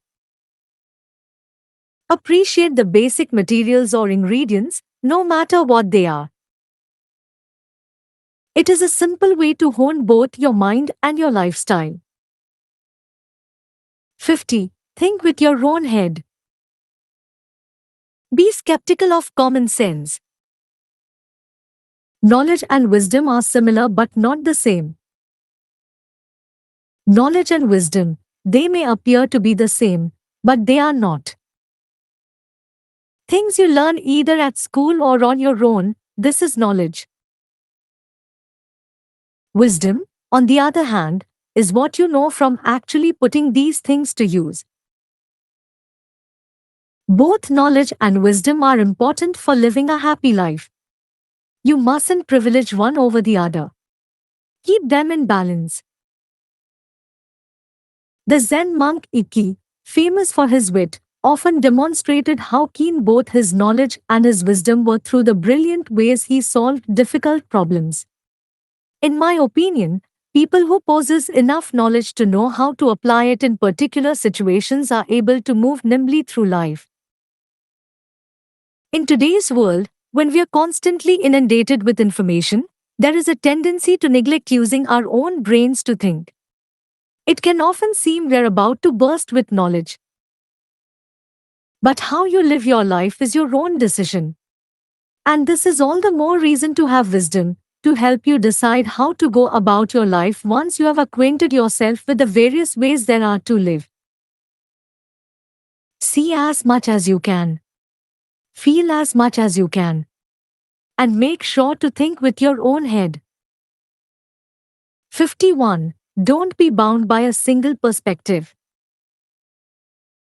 There is more than just the proper way, the concept of mitte. In Japanese, we talk about the concept of mitte, seeing a certain item not in its originally intended form but as another thing, seeing something as resembling something else and putting it to use in another way. The notion of mitte originates in the aesthetics of the tea ceremony, in which practitioners put everyday objects to use in elevated forms, for example, a gourd that was originally a water flask being used as a flower vase. Utensils age after years of use. An item's utility becomes obsolete. But that does not necessarily mean the end of its life. You can discover a different use for it and breathe new life into the object itself. This spirit is at the heart of Zen. Take, for instance, a millstone. Over years of use, it becomes abraded and grains can no longer be ground on it. But this does not mean the end of its life. It could be set out in the garden, perhaps used as a stepping stone. Or a teacup that has a chipped rim might now be used as a bud vase. Objects do not have merely one purpose. They can be used in myriad ways, depending upon the user's imagination. How will you use an object? That is the aesthetic concept of mitte. There is abundance not in the accumulation of things, but in knowing how to use things well. Try seeing things in different ways, so as not to be bound by just the proper way. 52. Believe in yourself. When you give up, your potential drops to zero. Possibility springs from confidence. In Zen we say, all things come from nothingness. These words apply especially to human nature. We are all born naked. That is, without any possessions. Absolutely nothing. Looking at it another way, you could also say that it is precisely when we have nothing that our potential is unlimited. And it is within this nothingness that we can find infinite possibilities. Or as we say in Zen, within nothingness there is infinite potential. There is capability within all of us, no one has zero potential. The question is, how do we unleash it? For those who feel stuck, or that they have lost their conviction, the answer is to boost your belief in yourself. Your capabilities have yet to be fully realized. If you make an effort to unleash more of your potential, you will see a breakthrough. You will believe in the possibilities within yourself. Life doesn't always go smoothly. Our efforts sometimes go unrewarded. Despite this, Try to believe in yourself and do your best. Do not fear moving forward. 53. Instead of worrying, get moving. A much easier way to meet a challenge. For those who plant the seeds of their own anxiety. I teach at a university, and students often consult me about finding a job. I hear things like, even if I apply to a company I really like, I may not get a response, or when I look at the employment stats for this company, it seems like they don't take many recruits from our university. A lot of these students feel like giving up. I tell them, don't worry so much about the numbers. Get out there and see for yourself. Whether you're worried about jobs or interpersonal relationships, if you keep everything in your head, you just allow feelings like, I can't do this, or that'll never work, to take hold. But if you leap into it with both feet, you may be surprised by how easy it is to accomplish something or to come up with a solution. Just like with bungee jumping or riding a roller coaster, the scariest part is not the doing but the moment right before it. Be honest, do you plant the seeds of your own anxiety? It's a waste of time to get lost in a labyrinth of your own making. Instead, direct your energies to the reality you're facing and take one step at a time. 54. Get active. Become more down to earth. Some things you can appreciate only when you do them yourself. We have a saying in Zen, experience for yourself hot and cold. It means that no matter how you try to explain the coolness or warmth of, for example, water, you cannot really know it without touching it. It's about the importance of first-hand experience. There is a television personality in Japan named Miyoko Omomo. She paid a visit to her hometown in Niigata after it had been transformed by the 2004 Etsu earthquake, and she wondered what she could do to help. Having been born into a family of farmers, she rented a plot of land and started cultivating rice on it herself. During the week she would do her job in Tokyo, and at weekends she would return to her hometown to work in the fields. She did every task herself, from weeding to harvesting, and didn't hesitate to get her hands dirty. I heard her talking about it on a radio program. I had never tasted more delicious rice. It was as if I could see the face of the Canaan, the goddess of mercy, in every single grain. She was able to appreciate the significance of the rice that she herself had worked hard to cultivate and harvest. She had literally got down to earth. There are some things you can appreciate only when you do them yourself. 55. Maintain a supple mind. What purpose does hard work serve? A supple mind is a strong mind. When someone criticizes us, we immediately feel wounded. When something unpleasant happens, we cannot get it out of our head. What can we do to bounce back? One way to strengthen the mind is through cleaning. When we clean, we use both our head and our body. While what we learn from expending mental effort may be important, what our body learns from physical labor has a greater effect on mental strength. The practice of Zen Buddhism involves learning through physical labor. Zen monks wake up early in the morning and clean. When it's cold out, sweeping and wiping down everything with a damp cloth is difficult for anyone. But once we are finished, the moment we step into that neat and tidy space, we feel refreshed. You cannot experience this unless you have cleaned it yourself. Hard work and perseverance. Some people frown whenever they hear these words. You may be wondering, what purpose do they serve? They serve your own. When we work hard with our head, heart and body, we cannot help but grow stronger. We become better equipped to respond to life with a supple mind. 56. Wait for the right opportunity. When things don't go the way you want, The Japanese mindset. Historically, the Japanese have been an agricultural people. We till the land and we live by the grace of nature's bounty. The culture of an agricultural people is, as it were, a forest culture. Unlike in the desert, there is an abundance of food in the forest. The trees produce flowers and bear fruit, nuts and berries. Not knowing when the tree's offerings would fall, our ancestors gathered beneath the trees and waited. Thus developed a culture of gathering. After eating the fallen fruit, they would plant the seeds in the soil. Sprouts would appear, and there would be enough so that there was no need to steal others' bounty.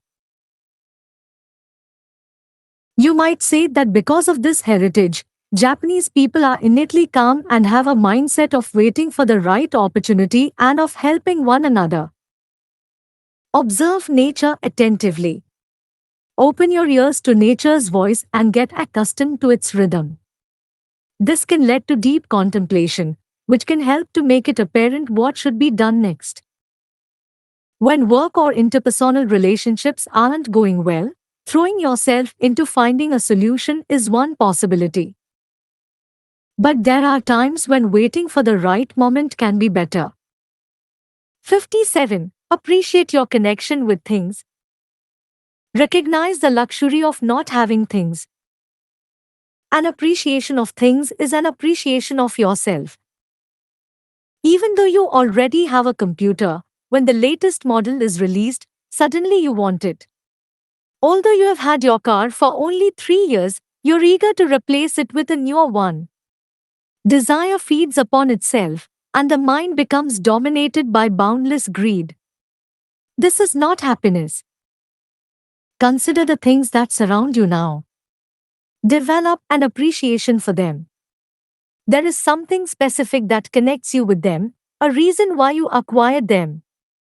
Take good care of them. Treat them like they are the best things. You may decide you want a car, and then work hard to save money for it. There's nothing wrong with that. The important thing is to treat it with love once you have it. Think of the things that are connected to you as parts of yourself. It's rare to find someone who does not care about themselves. Once you acquire something and begin to take care of it, a love for it will spring up. What is most important is your attitude towards the things that belong to you. Use the same things for years, even for decades. You will feel good about the time spent with them. Think about the connection between people and things. Treat both well, as you would treat yourself. 58. Try just sitting quietly in nature.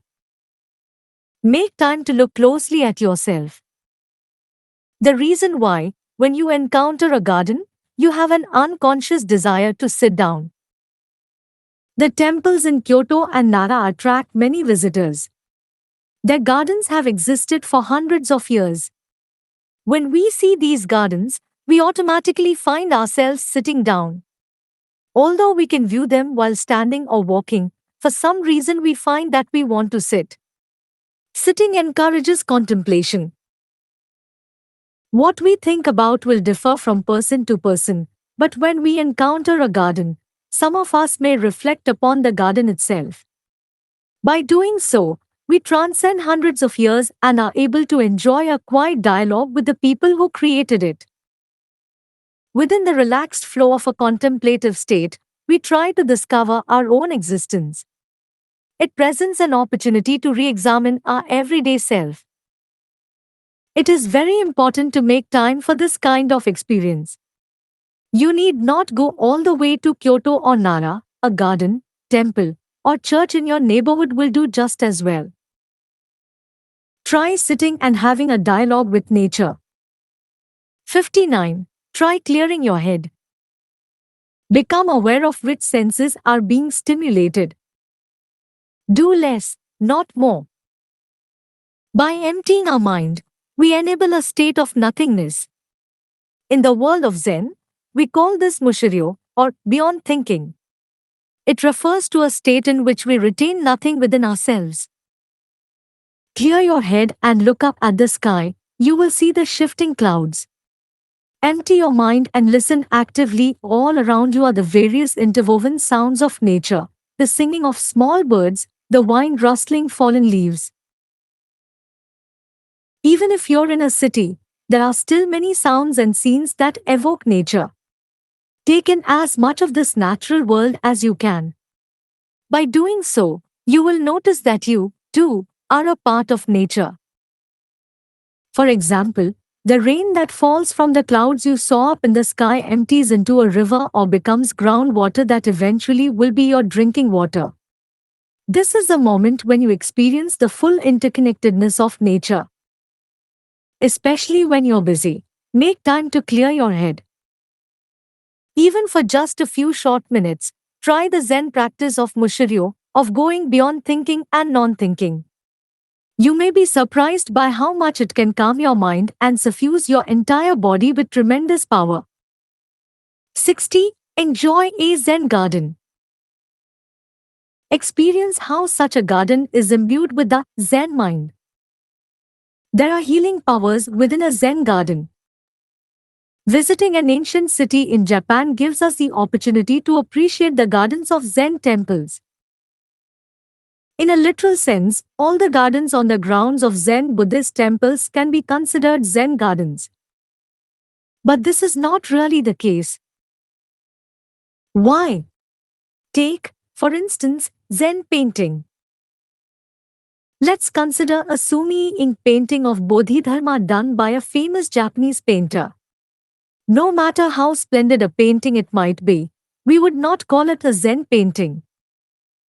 What I mean to say is that both Zen gardens and Zen paintings adhere to a specific form. They are definitive expressions of the creator's mastery of a Zen state, which is also called Buddha mind. One trains in Zen Buddhism for a long time before one achieves Buddha mind. In that Zen state, the unique beauty of one's imagined landscape can be expressed in a Zen garden or painting. It conveys an ease that can heal the mind. Instead of just seeing the superficial beauty of a Zen garden, try to experience the Zen mind that it is imbued with. Once you feel integrated into the garden, you will not even notice the passage of time. The more you appreciate the concepts that permeate the garden, the more it can heal your mind. Part 3. 20 Ways to Alleviate Confusion and Worry. Try changing how you interact with others. 61. Serve people. The starting point for a contented life. Where does worry come from? A state of utter clarity, uncomplicated by desire or any attachments, that is a state of nothingness, which Zen emphasizes above all else. This emptiness of thought is the basis for the teachings of the Buddha, and for his fundamental notions of impermanence and insubstantiality. The Buddha teaches that human suffering occurs when we lack awareness of this impermanence and insubstantiality. In other words, our confusion and worry stem from an inability to accept that the world is constantly changing, from a belief or an unconscious hope that ourselves and our possessions, as well as the people who surround us, will never change. It is precisely when we are betrayed by such a hope that we experience distress. Everything exerts an influence on everything else. For example, if you decide that you want to be happy, you need the people around you to be happy as well. This is how serving others can help to bring about your own happiness. Do not cling to your belief in what is and always should be. Practice non-attachment. By doing so, you will be serving the happiness of others. Bear this in mind, and you will have a much more contented life. 62. Cast away the 3 poisons. Bring a Zen mindset into your life. Keep your desires and anger in check, and strive to understand the nature of things. In Buddhism, there are what we call the 3 poisons. These are not the kind of poisons that you can ingest. The teachings refer to them as passions or worldly desires. They are the root of human suffering, and they prevent us from attaining enlightenment. The three poisons are greed, anger, and ignorance. When we are afflicted with greed, once we acquire whatever it is we desire, we are still left wanting more. Anger makes us enriched by the slightest things, and once it is provoked, we take it out on others. Ignorance is a state of foolishness. We are heedless of common sense or knowledge and lacking in education, but actually lacking an understanding of our true Buddha nature. As long as we allow ourselves to be governed by these three poisons, we will be unable to find peace. In contrast, the teachings say, if we can cast away these three poisons, or worldly afflictions, we can live happily and freely. Whenever you notice any of the three poisons begin to show themselves, try to calm your mind by regulating your breathing. This can stop the afflictions from taking hold. 63. Cultivate your sense of gratitude. The deeper meaning of a casual phrase. A few simple words that are full of warmth. When someone asks, "How are you?" we reply, in Japanese, "Oka desu ma de," or "Everything is fine, thank God." This happens all the time, but it is a lovely and, I think, very Japanese exchange. A person cannot live by their good graces alone. We require the support of others, and we get by thanks to them. Obvious as this may seem, we still tend to forget. And the more we tend to forget, the more we ought to convey these sentiments in words. Good morning in Japanese is Ohayo gozaimasu, which literally means it is early. Implicit in this expression is, it is early in the day, and having made it safely thus far, let's continue to strive for the best. Another common Japanese phrase is itatsukimasu, which we say before eating. It is an expression of gratitude towards the food we are about to enjoy. It also conveys gratitude towards the people who made the food for us. Whether it be fish or vegetables, the food still contains life. By consuming this life, we ourselves are sustained and are able to go on living. For this we are very grateful. All of these sentiments are contained within the expression itatsukimasu. These common phrases may seem so familiar as to be automatic, but they carry deep reserves of meaning and feeling. 64. Demonstrate, rather than assert, how you feel. The way to convey your true intentions. Understand the thinking behind uchimizu, the Japanese practice of sprinkling water outside a gate. Express how you feel casually and without saying a word, rather than spelling it out. When it comes to conveying your true intentions, actions speak louder than words. On a hot summer day, you may be expecting someone to visit. Before they arrive, sprinkle water outside the gate. This act of sprinkling water serves to purify the entrance to your home and to make your guest feel welcome. The visitor sees the unevaporated water on the pavement or the droplets on the flowers and thinks, "Oh, they are expecting me. How hospitable." There's absolutely nothing pushy or imposing about this. It's merely a gracious welcome and a beautiful gesture that is uniquely Japanese.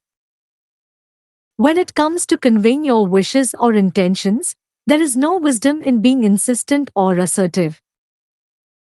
The Japanese have always had a sixth sense for interpreting sentiment, whether by tuning into others or through tacit understanding. We communicate with others with every breath we take, and without forgetting our heart's nature. 65. Express your mind, but not in words. What you can see is not all there is. Why are Zen paintings done in ink?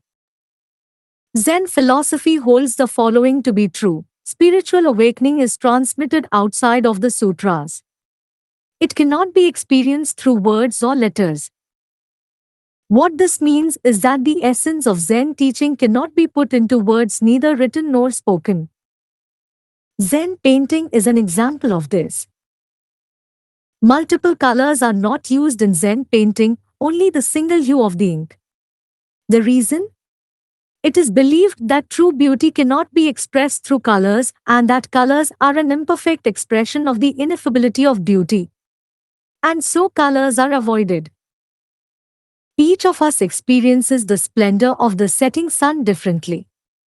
Even if we all describe the color as crimson, we might each perceive that color in a different way. By using only ink, the painter allows every viewer to experience the crimson of the sunset however they like. This is why it is said that Zen painting uses ink to express all five colors: green, blue, yellow, purple, and red. An infinite range of colors can be found within the ink's hue. Depending on the viewer, the ink takes on various tints and layers.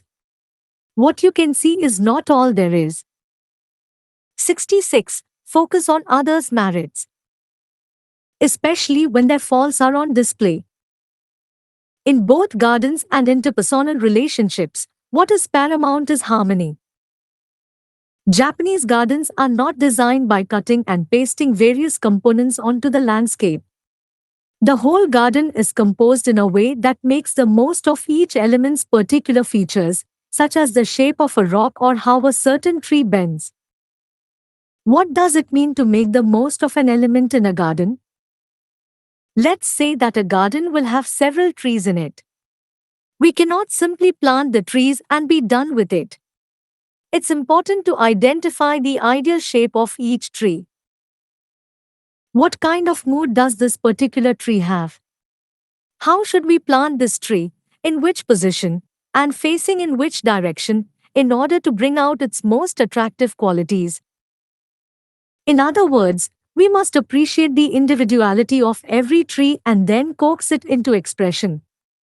By understanding a tree's essence, we can bring it into harmony with the other elements of the garden. The same goes for relationships among people. We must recognize the individuality of ourselves and of others in order to get along. This is not to say that you must adapt to someone else, but by focusing on others' merits, you can create a beautiful relationship. 67. Deepen your connection with someone. The true meaning of once in a lifetime. Concentrate on a single encounter.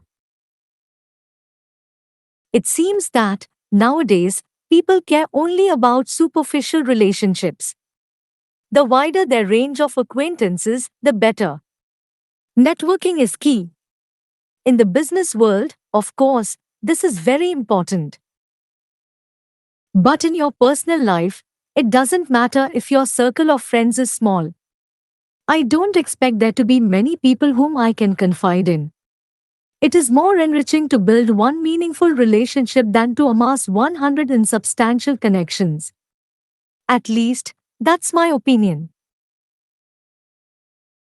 There is a saying that originates in Zen, Ichigo Ichi, or once in a lifetime. It means that we should treasure each and every encounter, because we may meet a person only once in our lifetime.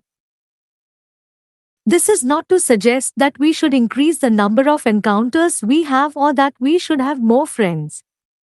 Concentrate on a single encounter and build a meaningful relationship. What's important is not the number of your connections, but their depth.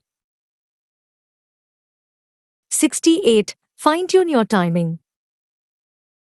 This applies just as well to interpersonal relationships. Don't be too rushed or too relaxed. There is a saying in Japanese, Sotku Doji, which means, literally, pecking simultaneously from the inside and out. It is used to describe what happens when a chick is hatching from its egg. The first part refers to the chick and its pecking from inside the shell. The second part, to the response of the parent bird when it hears the chick and it pecks to help the chick emerge. This is a very delicate situation. If the parent breaks the shell before the chick is fully formed, the chick will die. So the parent must listen very closely to the sound of the pecking from the inside and decide when it's safe to add its own careful pecking from the outside to help break the shell. In other words, Sotku Doji is about finding the perfect timing for both of them. It's obvious how this relates to raising children, but it also has other applications. When training someone at work, you cannot rush them or be too relaxed. And when you're being trained, it's your responsibility to send a signal that you're ready to progress. The best results come from both parties having the right timing and being in sync. 69. Don't fixate on right and wrong. This is about compromise. If you fuss over black and white, you miss out on the beauty of gray. Buddhism is an extremely tolerant religion. Buddhists don't think in terms of black and white. Some things are white, some are black, and in between are various shades of gray. This broad-minded spirit is at the heart of Buddhism, and it has a lot to do with how it took root in Japan. Shinto has been practiced in Japan since ancient times, and at some point Buddhism arrived from China. Instead of pitting Shinto against Buddhism, the Japanese thought that somehow these two religions could coexist. The Japanese concept of Hoji Suichiku holds that Shinto gods are manifestations of Buddhist deities, and together they form an indivisible whole sanctified at local Shinto shrines in what is called Gongen. This may seem perfectly non-committal, but that's exactly why it's an excellent example of Japanese wisdom. It's a way for both sides to coexist by finding a compromise and avoiding conflict. Things don't need to be defined as right or wrong, black or white. Instead of coming down on one side or the other, a compromise may be the best way. 70. Give UP the need to be liked by everyone. This is true even for Zen monks. Don't get caught up. Don't be biased. Don't be too fussy. Interpersonal relationships can be complicated. No matter how hard you try, it's difficult to be open-minded towards everybody. Even monks at a Zen temple do not always get along. There's no need to tell yourself, I'm going to try to get on well with this person, or I'm going to get to know this person better. Being attached to the notion of getting along or being friends with someone will hinder you. You will get caught up with not wanting to be disliked. This only creates tension. Don't get caught up. Don't be biased. Don't be too fussy. Why not let go of trivial attachments and be more laid back? I'm not suggesting that you try to be unpopular, but by the same token, don't try too hard to be well-liked. When a flower blooms, the butterfly naturally finds it. When trees have blossomed, birds flock to the branches on their own, and when the leaves wither and fall, the birds scatter. Relationships with people aren't so different. 71. See things for what they are. Hatred and affection share the same true nature. The best way to avoid like or dislike. Office relationships are apt to be difficult. Someone may say, it's all my subordinate's fault, or if only he weren't my boss. We may think we'd be better off if we'd never met some of our colleagues, but when these are people we work with, we have no choice. Difficulties in interpersonal relationships, you could say that this is an eternal theme. Muso Kokushi, who is known as the father of Zen gardens, once said the following. The central benefit of Zen, in the context of the ordinary ups and downs of life, is not in preventing the minus and promoting the plus but in directing people to the fundamental reality that is not under the sway of ups and downs. This could mean, for example, that by holding a memorial service for your sworn enemy, or by confessing your own actions, you can turn a bad deed into a good one. In other words, both misfortune and good fortune share the same origin. Hatred and affection are, in fact, one and the same. Then what is their true nature? To put it succinctly, it is your own mind. Our preferences, our likes and dislikes, everything is a product of our own mind. In Zen Buddhism, we say, when you reach enlightenment, there are no likes or dislikes. When we can see things for what they are, our predilections disappear. 72. Skillfully detach. Pay no attention is also Buddhist wisdom. Unmoved even when the eight winds blow. Words are important. But it is more important not to be swayed by words. At work or in social situations, there may be times when we find ourselves hurt by words that are directed at us. Even though someone may intend to be encouraging, the person on the receiving end can hear their words as cruel or harsh. A single word from a colleague can pierce like a dagger. But negative comments should quickly be forgotten. This can be done by skillfully paying no attention. The Zen mind is said to be unmoved even when the eight winds blow. We strive to remain unperturbed, no matter the situation, and even to be calm and good-humored. Try freeing yourself from attachment to things. Do not be attached to words, either. Even when your interactions with someone are strained, do not be attached to the relationship. Try putting it at a distance. This is the wisdom of the Buddha. To live freely, we must acquire an unfettered mind. 73. Do not get caught up with mere words. The importance of reading others' feelings. Consider what others say with empathy. People's feelings cannot always be expressed in words.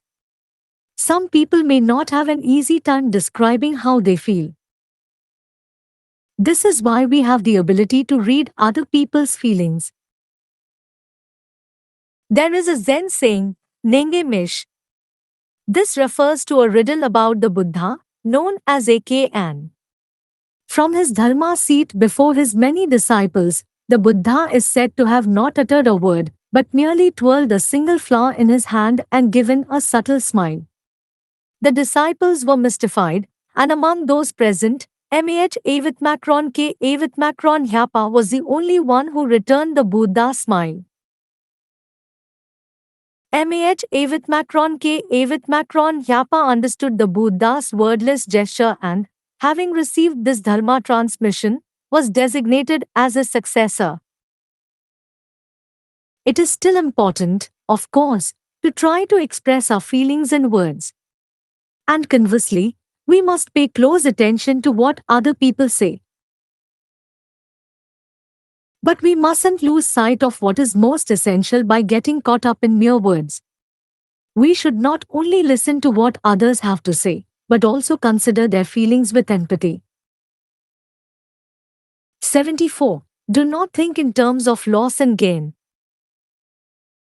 Where does the awareness of our weaknesses come from? People we get along well with, and those we don't. We cannot help but have weaknesses. Someone may not mean any harm or offense, but because of their words or actions, we end up annoyed or with hurt feelings. Most likely you know someone who has this effect on you. How do these people seem to know how to get to us? Let me explain briefly the concept of ishiki, or mental consciousness, within Zen thought. You meet someone for the first time and think, oh, she seems nice, or it seems like I might hit it off with him. This relates to the I, the first character of ishiki, which corresponds to the mind or the heart. But what about the second character, the Sikhi? This is about making a judgment about someone's value. That person could be useful to my career, or this guy will get me nowhere. The more we do this, the more our weaknesses are revealed. 100 people will have 100 different ways of reasoning or making judgments. Instead of having a gain or loss mentality and thinking in terms of whether someone is useful, consider someone's suitability or compatibility. Doing so will relieve a lot of the pressure on your relationships. 75. Do not be swayed by the opinions of others. The secret to breaking free from confusion. Decisiveness is about having the ability to trust in yourself. The arrangement of rocks plays a central role in Zen gardens. Rocks can be configured in endless ways to represent microcosms, symbolizations, and abstractions. In my work as a garden designer and practicing Zen monk, you might say that my designs correspond to the state of my mind. This is why there is such a positive tension among the elements in Zen gardens. The actual work I do is not something I can manage on my own. Large rocks and trees must be transported. Various tools are necessary, and the work itself requires a team. Before completing a Zen garden, I need to borrow the hands of many. In my experience, however, if I focus too much on what the team sees, then it can be difficult to complete the garden as an expression of my own thoughts. Although it may seem counterintuitive, when it comes to coordinating what direction the rocks will face, the fewer people involved, the easier it is to synchronize. And when it's time to make the final adjustments, it's best to do it alone. Decisiveness is about having the ability to trust in yourself. 76. Have faith. Benefit from the wisdom of your elders. Find the keys to life in the stories of older people. Those who possess what is known as faith, or the core of how to live, are never the least bit discouraged. This is absolutely beyond a doubt. But how do you come to have faith? You can learn from the mentors around you. There are quite a number of skills that you can acquire from studying older people, who are your great mentors in everything. Whether it's stories of their successes or of their failures, it can be very beneficial to listen to what they have to say. Look around you, there are probably plenty of older people in your orbit. Each of them has their own life story. And each has their own experience and knowledge, which is exponentially greater than what you have learned in life so far. Such a wonderful resource, so close at hand. The stories older people have to tell about everything they've seen and experienced are invaluable. Unlike the knowledge that is to be found in books or at school, this is first-hand experience, straight from the heart and lived in the flesh. Here in their true stories you can find the keys to life. 77. Have a conversation with a garden. The things you miss when you are caught up in appearances. The meaning of wabi-sabi. A Zen monk will go into the mountains to devote himself to Buddhist training. While engaged in his practice, deep in the mountains and far from any village, he might receive a visitor. I sincerely regret bringing you all the way here, to the middle of nowhere. He might apologize to the visitor. This apology, wabi, in Japanese, is the first component of the Japanese aesthetic of wabi-sabi. The second part, the sabi, refers to a similar sentiment. Thank you for coming all the way to such a lonely and remote place. Sabi is also a homonym that connotes patina or rust, the beauty that comes with age, and lightly reflects the monk's humble abode. It evokes the monk's loneliness, or, in Japanese, sabishi. All of which is to say that the spirit of wabi-sabi is grounded in a consideration for others. This sentiment is also to be found in Zen gardens. When designing a Zen garden, the placement of the rocks or the arrangement of the sand is not the first consideration. Initially, it is not about a specific shape or appearance, but rather the sentiment that the garden should embody. Try having a conversation with a Zen garden. Experience the melancholy beauty that the garden designer was trying to convey, and respond to it in your own way. 78. Find occasion to get together with family, where you can just be who you are. Becoming aware of what's really important. Just what does it mean to have a family? People marry, they raise children, they live together, but this is just how it looks from the outside. It is among family that we can find true peace of mind, a place for emotional support. When we are among family, we don't have to try so hard or keep up appearances, we can just be who we are. You could say that a Zen lifestyle strives for the same thing. It might seem simple, but it's actually quite difficult. We all want to hide our weaknesses and portray ourselves as more or better than we are. But when we live this way, eventually it catches up with us. This is exactly why we need family, where we can let our real self be seen. Even if you don't live near your family, the next time you visit them, take the time to sit and talk with them. The place where you can show up as you are. Time spent there can heal a weary mind and revitalize your heart. 79. Make someone happy. Something to enhance your meals.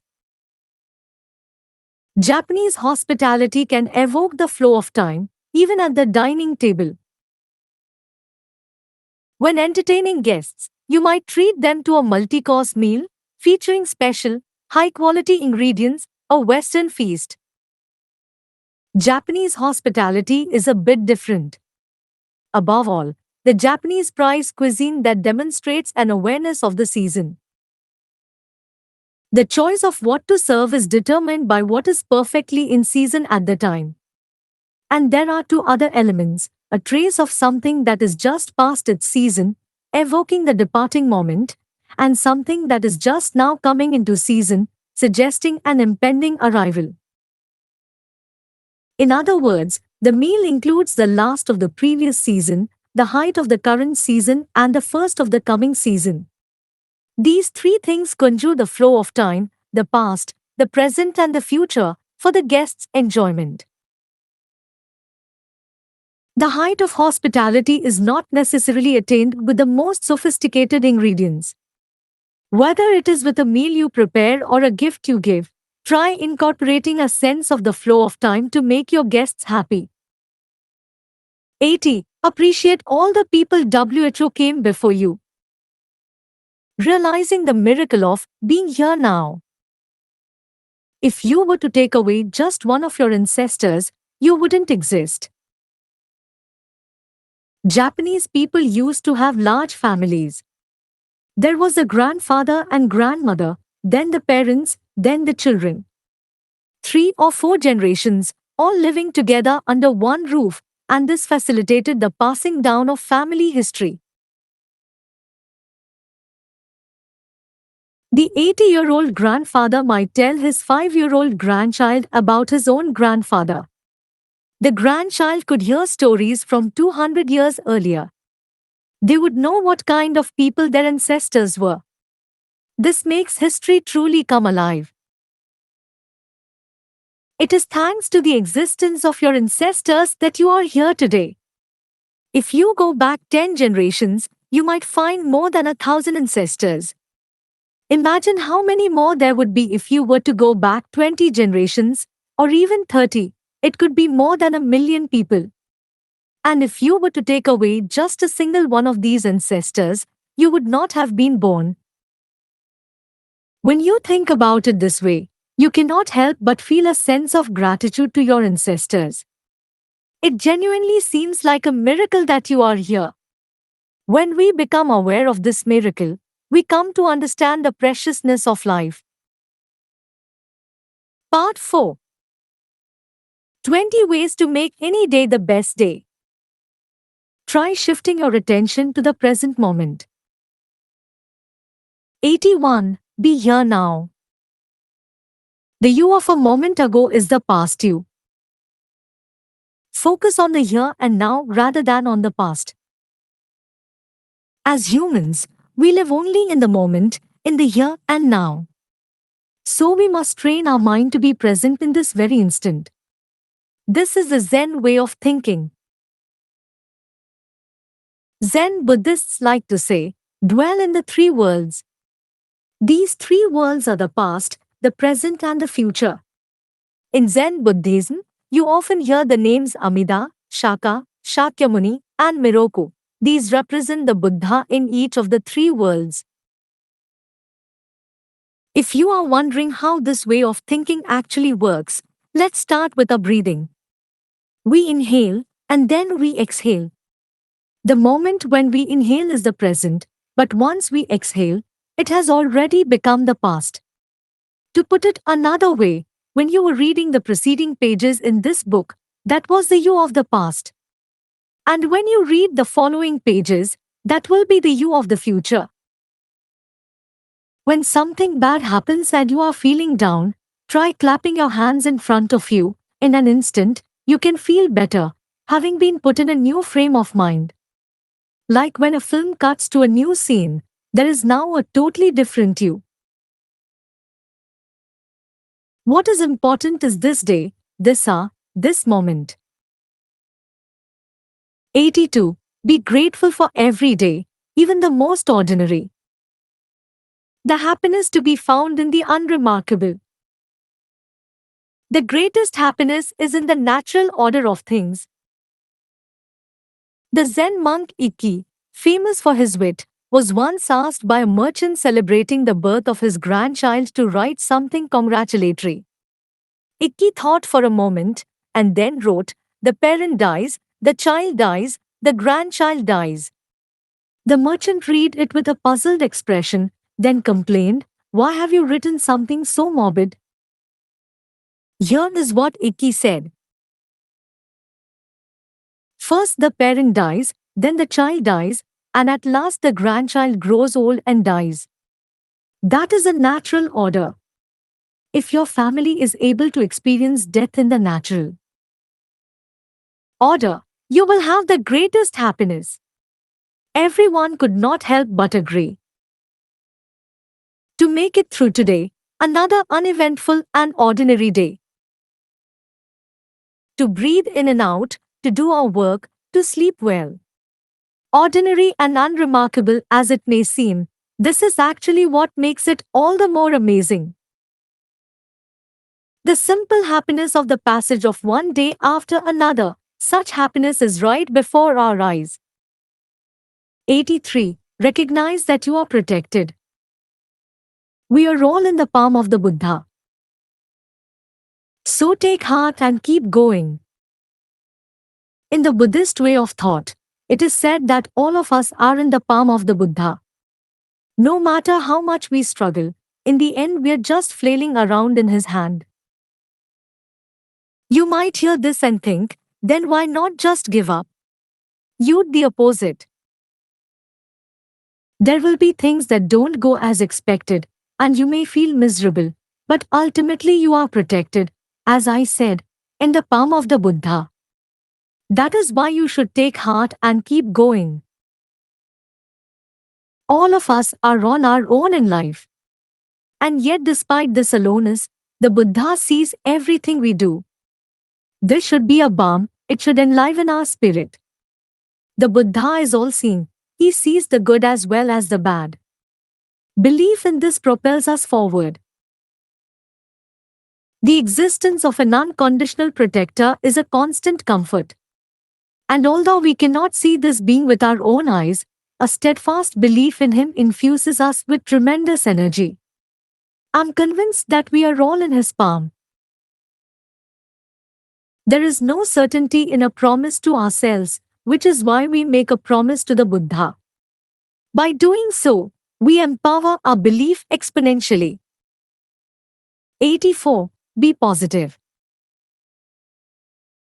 Your mind has the power to decide whether or not you are happy. You're here to live out each precious day. In Japanese history, the Kamakura period, 1185 to 1333, and the early part of the Muromachi period, 1333 to 1392, were characterized by constant warfare. These medieval eras saw the spirit and practice of Zen gain wide support among the samurai class. The samurai constantly faced down death. They did not know when war would break out. It was quite possible they might fall in battle the very next day. The spirit of Zen seems perfectly suited to such circumstances. The uncertainty of tomorrow makes it all the more important to live in the moment. One must try one's best to enjoy the present. In Buddhism, we say, all days are good days, meaning that whether good things happen or bad, each day is precious because it will never come about again. The goodness of every day is determined not by what happens or by whom you meet, but by your own mind. Any event can be interpreted in multiple ways. What matters is how you respond to it.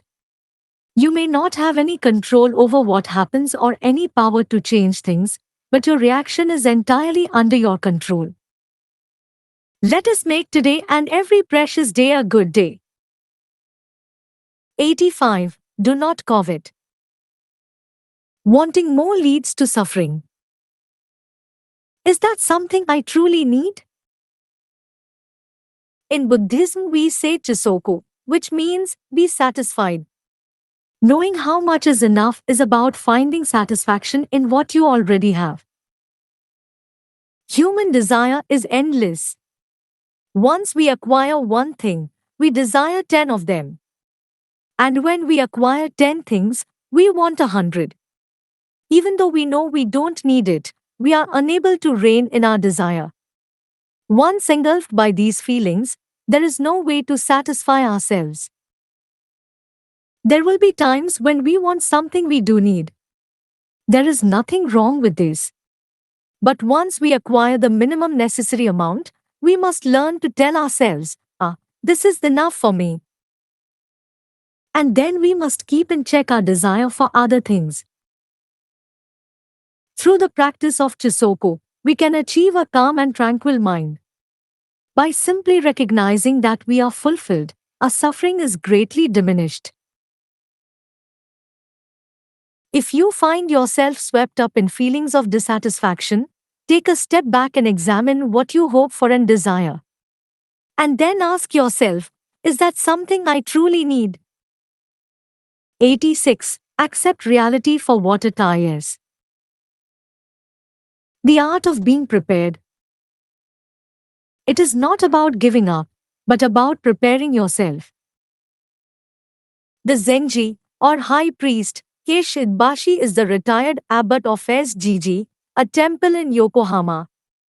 He is someone for whom I have tremendous respect. Idbashi Zenji was informed that he had cancer. Apparently the cancer is quite advanced. And yet every day he continues to dedicate himself to Zedazedian and to asking for alms, as if nothing has changed. I am now living happily with my cancer, he says. This is certainly not what one expects to hear. We cannot change the fact that cancer exists. Though we might struggle and rail against cancer, it remains with us. This is the reality. So how do we face it? We cannot change what happens in life, but it is within our power to decide how to deal with what happens. It's about preparing yourself. That is, it's about accepting reality for what it is. Seeing things as they are. Accepting things as they are. This might sound like giving up, but in fact it is quite the opposite. 87. There is not just one answer. The meaning behind Zen K-ans. Why do we practice Zen question and answering? These ideas represent the basis of the Buddha's enlightenment. Our essential self is pure and clean, perfect in its clarity. The search for that essential self is the search for enlightenment or satori. As human beings, we possess within us everything we need from the beginning. Enlightenment is not about seeking the answers outside of ourselves, but rather about looking inside. When we encounter our pure and true self, that is enlightenment, satori. The Rinzai school of Zen Buddhism maintains a rigorous practice of Mondo Zen question and answering, or the study of Zen K-ans, in order to attain enlightenment. K-ans use language to provoke and test the mind. Here is a well-known example. Does a dog have Buddha nature? Answering yes can be considered wrong, but answering no can also be considered wrong. The practice continues as more questions that have no answer are posed. With the repetition of this exercise, we come to have insight. 88. There is not just one way, either. Think with your head or with your body. We may still arrive at the same answer. Whereas the Rinzai school of Zen Buddhism practices K and study to attain enlightenment, the St. Zen school focuses on Zedian and nothing else. Shikantaza is the Japanese translation of a Chinese colloquialism for Zedian, which in English means single-minded sitting. In Shikantaza, you forget even that you are sitting, and your mind enters a state of nothingness. You are not seeking enlightenment, you are not strengthening your will, you are not doing this for good health, you aren't actively thinking of anything. In St. Zen, you simply sit, without striving. But single-mindedly sitting Zedian does have an effect. It hones your wisdom, and after a while, it can lead to enlightenment. The purpose of sitting, though, is not to reach enlightenment, it just so happens that enlightenment is a result of sitting. Fundamentally, both schools of Zen, Rinzai and St., have the same objective, to bring us closer to our essential selves. What differs is simply the methodology by which one achieves it. Think devotedly with your head? Or think devotedly with your body? Which style appeals to you? 89. Don't be a show-off. What charismatic people have in common? True charisma comes across without saying a word. Some people are so charismatic that others seem naturally attracted to them. It's almost as if they have an aura about them. At a Zenke, we once discussed the notion of inhabiting a scent rather than a shape. The plum tree defies the cold winter, its blossoms giving off an indescribably lovely fragrance. The perfume does not push against the wind, it simply allows itself to be carried along on the current of the breeze. But the scent of a person of virtue wafts in every direction. A person's charisma or aura is similar. When people become wealthy, when they rise in status, they tend to become proud and boastful. But their true charisma might come across more naturally if they didn't say a word. Like the plum blossoms, I try to give off a pleasant scent but not be showy about it. Living graciously, thanks to this person, or knowing that, without that person's help, I wouldn't be where I am today. 90. Do not divide things into good and bad. Your worries will vanish. Your breathing is not subject to judgment, it just is. There is no particular secret to mastering something. Just repeat the same practice every day. adopt a sober, steady, continuous routine. At some point in this routine, you will suddenly realize, this is the answer I have been looking for. A renowned Zen priest will practice his austerities in order to attain enlightenment. An Olympic athlete will persevere with their training by swimming or running. And then, at some point, they will have fulfilled their quest or mastered their art. That's how it works. By fixating solely on the end point, you will forgo the pleasures of the journey. When you are caught up in producing results, you are unable to devote yourself to the here and now. By the same token, do not place a value judgment on what you are doing in the moment. Take, for example, breathing. You cannot deem your breathing to be good or bad. Just as you draw one breath after another, perform the routine habitually. Attempting to define things as good or bad breeds worry and stress. 91. Believe in yourself, especially when you feel anxious. Focus on the self-confidence that lies behind the anxiety. There are two sides to anxiety. Imagine that you have studied your hardest for an important exam, and the day of the exam has finally arrived.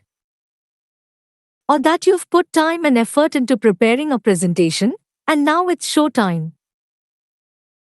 Although you hope to do your best, at the very last minute you are hit by a wave of anxiety. For some people, it may be that the harder they try, the more anxious they feel. When that happens, take a look at what lies beneath the anxiety. I expect that what you will find is self-confidence. Once you can recognize the self-confidence beneath your anxiety, you will be able to overcome whatever anxiety you may be seized by. This is why it is so important to make a habit of believing in yourself. It is often said that if you want to develop confidence in yourself, the first and most difficult challenge is to stretch the limits of your own mind. Doing so will lead to a sense of accomplishment, and little by little your accomplishments will boost your confidence. Everything will be all right. You've made it this far already, haven't you? 92. Notice the changes of the season. It will inspire you to go on. Herein lies the only truth in the world. However much the world changes, there are some things that remain the same. Namely, spring will arrive and the buds will sprout, and then autumn will descend and the leaves will fall. In other words, things will take their natural course. This is exactly what is meant by the character for the Buddha in Buddhism, which signifies bliss, or the Buddha nature of things. What we call spring actually has no physical form. Spring does not materially exist.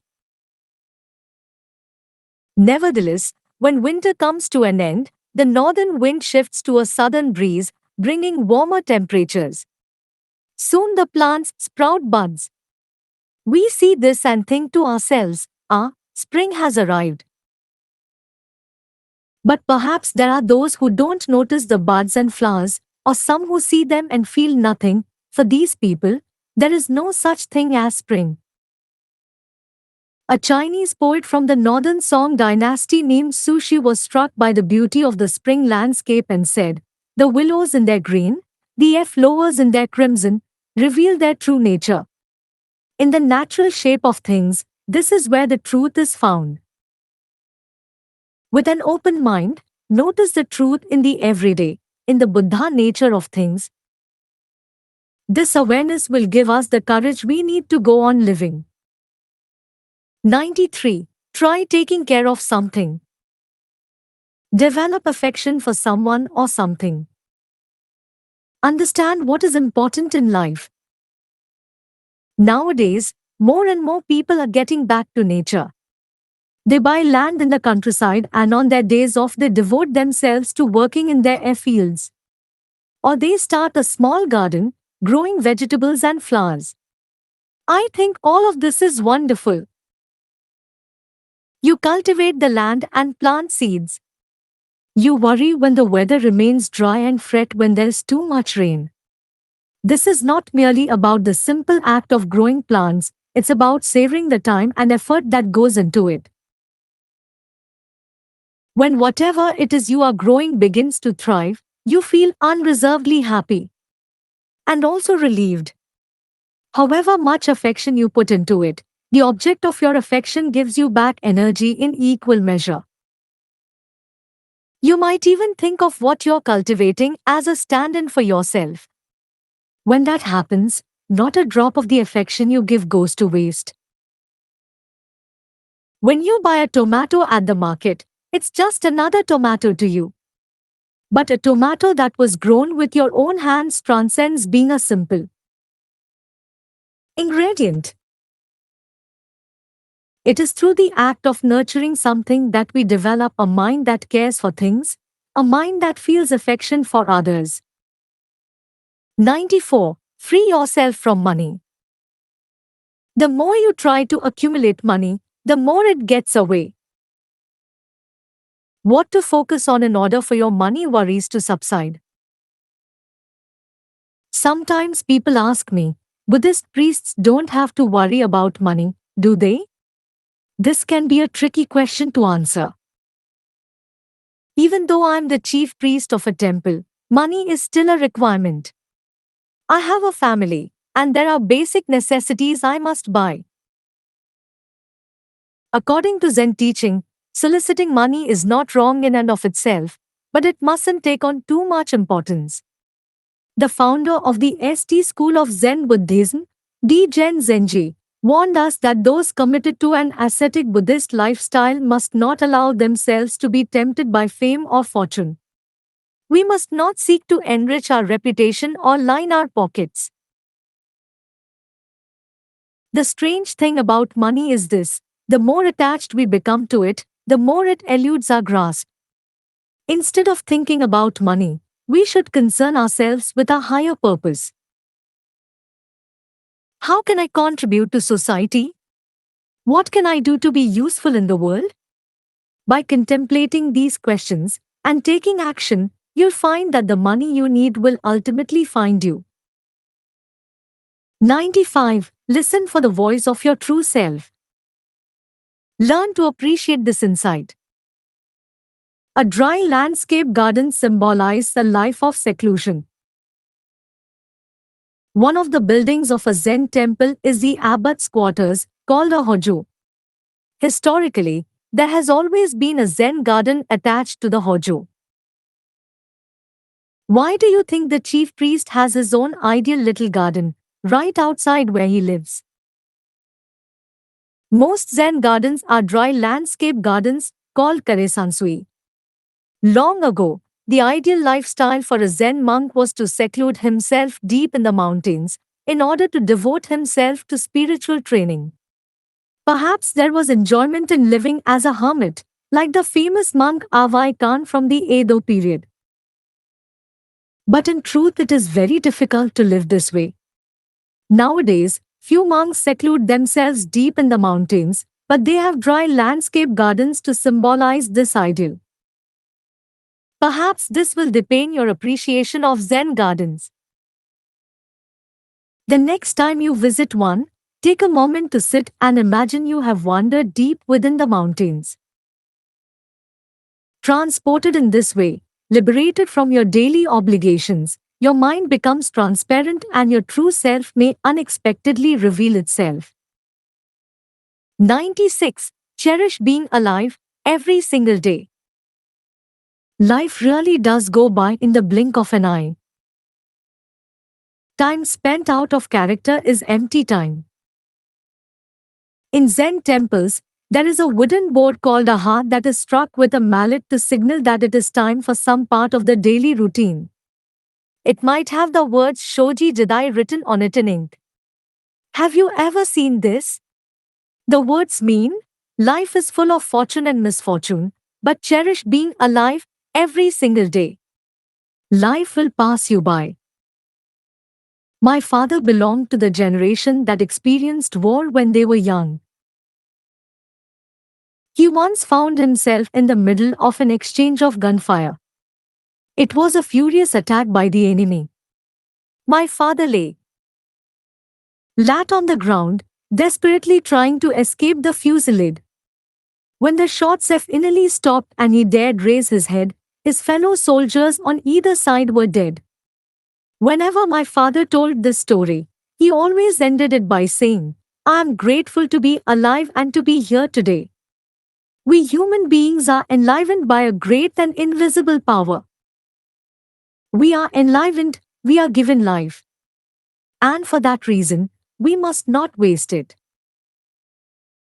We must see our true selves with an open mind, and when we think of things, when there are things we want to do, we must do them as if our lives depend on it. Time spent out of character is empty time. Come now, open your eyes. What kind of day should we make today? 97. Make every preparation. Destiny comes for all of us. There are those who seize opportunities and those who let them pass. Here is a Zen parable. There are two plum trees. One had been preparing itself throughout the cold winter, so that when the spring breeze arrived it would be ready and able to bloom. The other one started to think about blooming only once the spring breeze arrived. This tree was still shivering in the cold when suddenly the warmer wind began to blow. The plum tree that was prepared grabbed the chance for its flowers to burst open, whereas the other one took that as the moment to begin preparations for its blossoms. The very next day, the spring breeze was gone, and winter's cold returned. In the end, the blossoms on the plum tree that neglected its preparations were unable to fully bloom that year. It's just the same with people. The winds of destiny blow for all of us. Whether you are able to make the most of an opportunity will depend upon long-standing dedication and preparedness.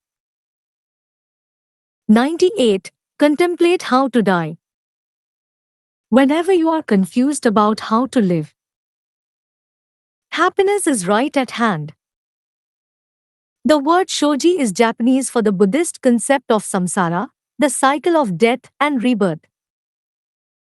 We are born into this world, and then we die. These are simply two sides of the same experience. In other words, just as we contemplate how to live, we should contemplate how to die. If you were told that your life was going to end in 6 months, you would probably give a considerable amount of thought to how you wanted to spend that time. But what if it was only a month? A week? What if your life were to end tomorrow? Surely, right then, you would know what you should do in that moment. You would feel as though you mustn't waste today. Life happens in the blink of an eye. It really is just like that. Have you ever spent a day off watching television and, before you even noticed, discovered that it was evening? You may have thought to yourself, I didn't mean to waste so much time.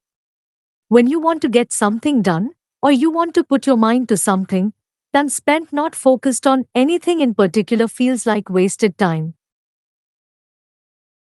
We must do our best not to squander this blink of an eye that has been given to us. 99. Put your everything into the here and now. Life is a long but brief practice. My father, who lived every day to the utmost. My father lived to the ripe old age of 87. For several years before his death, he suffered from cancer, but having lived that long, it's almost as if he had died of natural cancer.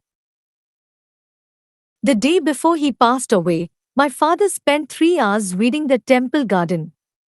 The day he passed away, he rose early, as always, tidied his room and did the sweeping. After lunch, he felt a bit dizzy and bumped his chest against the table, so he went to the hospital to get checked over.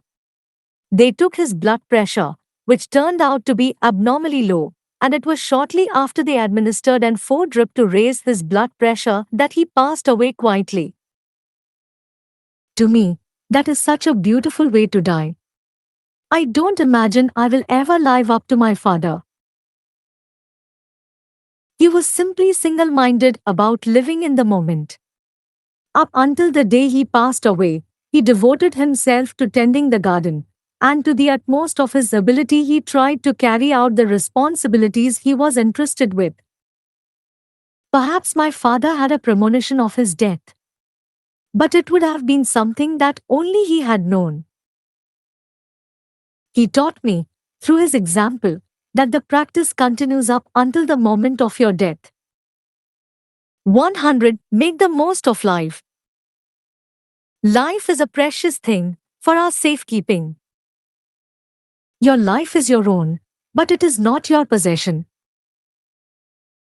This may seem out of the blue, but whose life is it, anyway? To those who immediately reply, "My life is definitely mine," let's think about that for a moment. In Buddhism, the word Jomyo means one's predestined lifespan. Each of us has our own Jomyo. From the moment we are born, the length of our lifetime is determined. But none of us knows how long it will be. In other words, being alive means we must make the most of the life we are entrusted with. Life is not ours to possess, it is a precious gift that we must treat as if it were placed in our care. And whatever lifespan we are given, we must take the utmost care to give it back. Some among us will be graced with a long life, and others may have only a brief amount of time. There is nothing fair about this. But Buddhism teaches that a life's worth is not measured by its duration. What is important is how we use the life we are given. How will you use your life today? The beginning. Let the conversation begin. Follow the penguin. Twitter.com/penguinbooks. Keep up to date with all our stories. YouTube.com/penguinbooks. Pin Penguin Books to your like Penguin Books on Pinterest.com/penguinbooks. Facebook.com/penguinbooks. Listen to Penguin at SoundCloud.com/penguin-books. Find out more about the author and discover more stories like this at penguin.co.uk. Michael Joseph. UK vertical bar, USA vertical bar, Canada vertical bar, Ireland vertical bar, Australia, India vertical bar, New Zealand vertical bar, South Africa. Michael Joseph is part of the Penguin Random House group of companies whose addresses can be found at global.penguinrandomhouse.com. First published in the United States of America by Penguin Books, 2019. First published in Great Britain by Michael Joseph, 2019. This edition published by arrangement with Penguin Books, an imprint of Penguin Publishing Group, a division of Penguin Random House LLC, and in conjunction with Mikasashobo Publishers Co., Limited, Tokyo, care of Tuttlemori Agency Incorporated, Tokyo. Copyright symbol Shunmyo Masuno, 2019. Translation copyright symbol Alison Markin Powell. For the English language translation illustration copyright symbol Jana and Harry Goldhawk, 2019. Quote on page 162 from Dream Conversations on Buddhism and Zen by Muso Kokushi, translated and edited by Thomas Cleary, Boston, Shambhala Publications Incorporated, 1996, p. 5. The moral right of the author has been asserted. Cover credit. Cover image copyright symbol Jana and Harry Goldhawk, ISBN 978-0-to41-37186-2. This ebook is copyright material and must not be copied, reproduced, transferred, distributed, leased, licensed or publicly performed or used in any way except as specifically permitted in writing by the publishers, as allowed under the terms and conditions under which it was purchased or as strictly permitted by applicable copyright law. Any unauthorized distribution or use of this text may be a direct infringement of the author's and publisher's rights, and those responsible may be liable in law accordingly.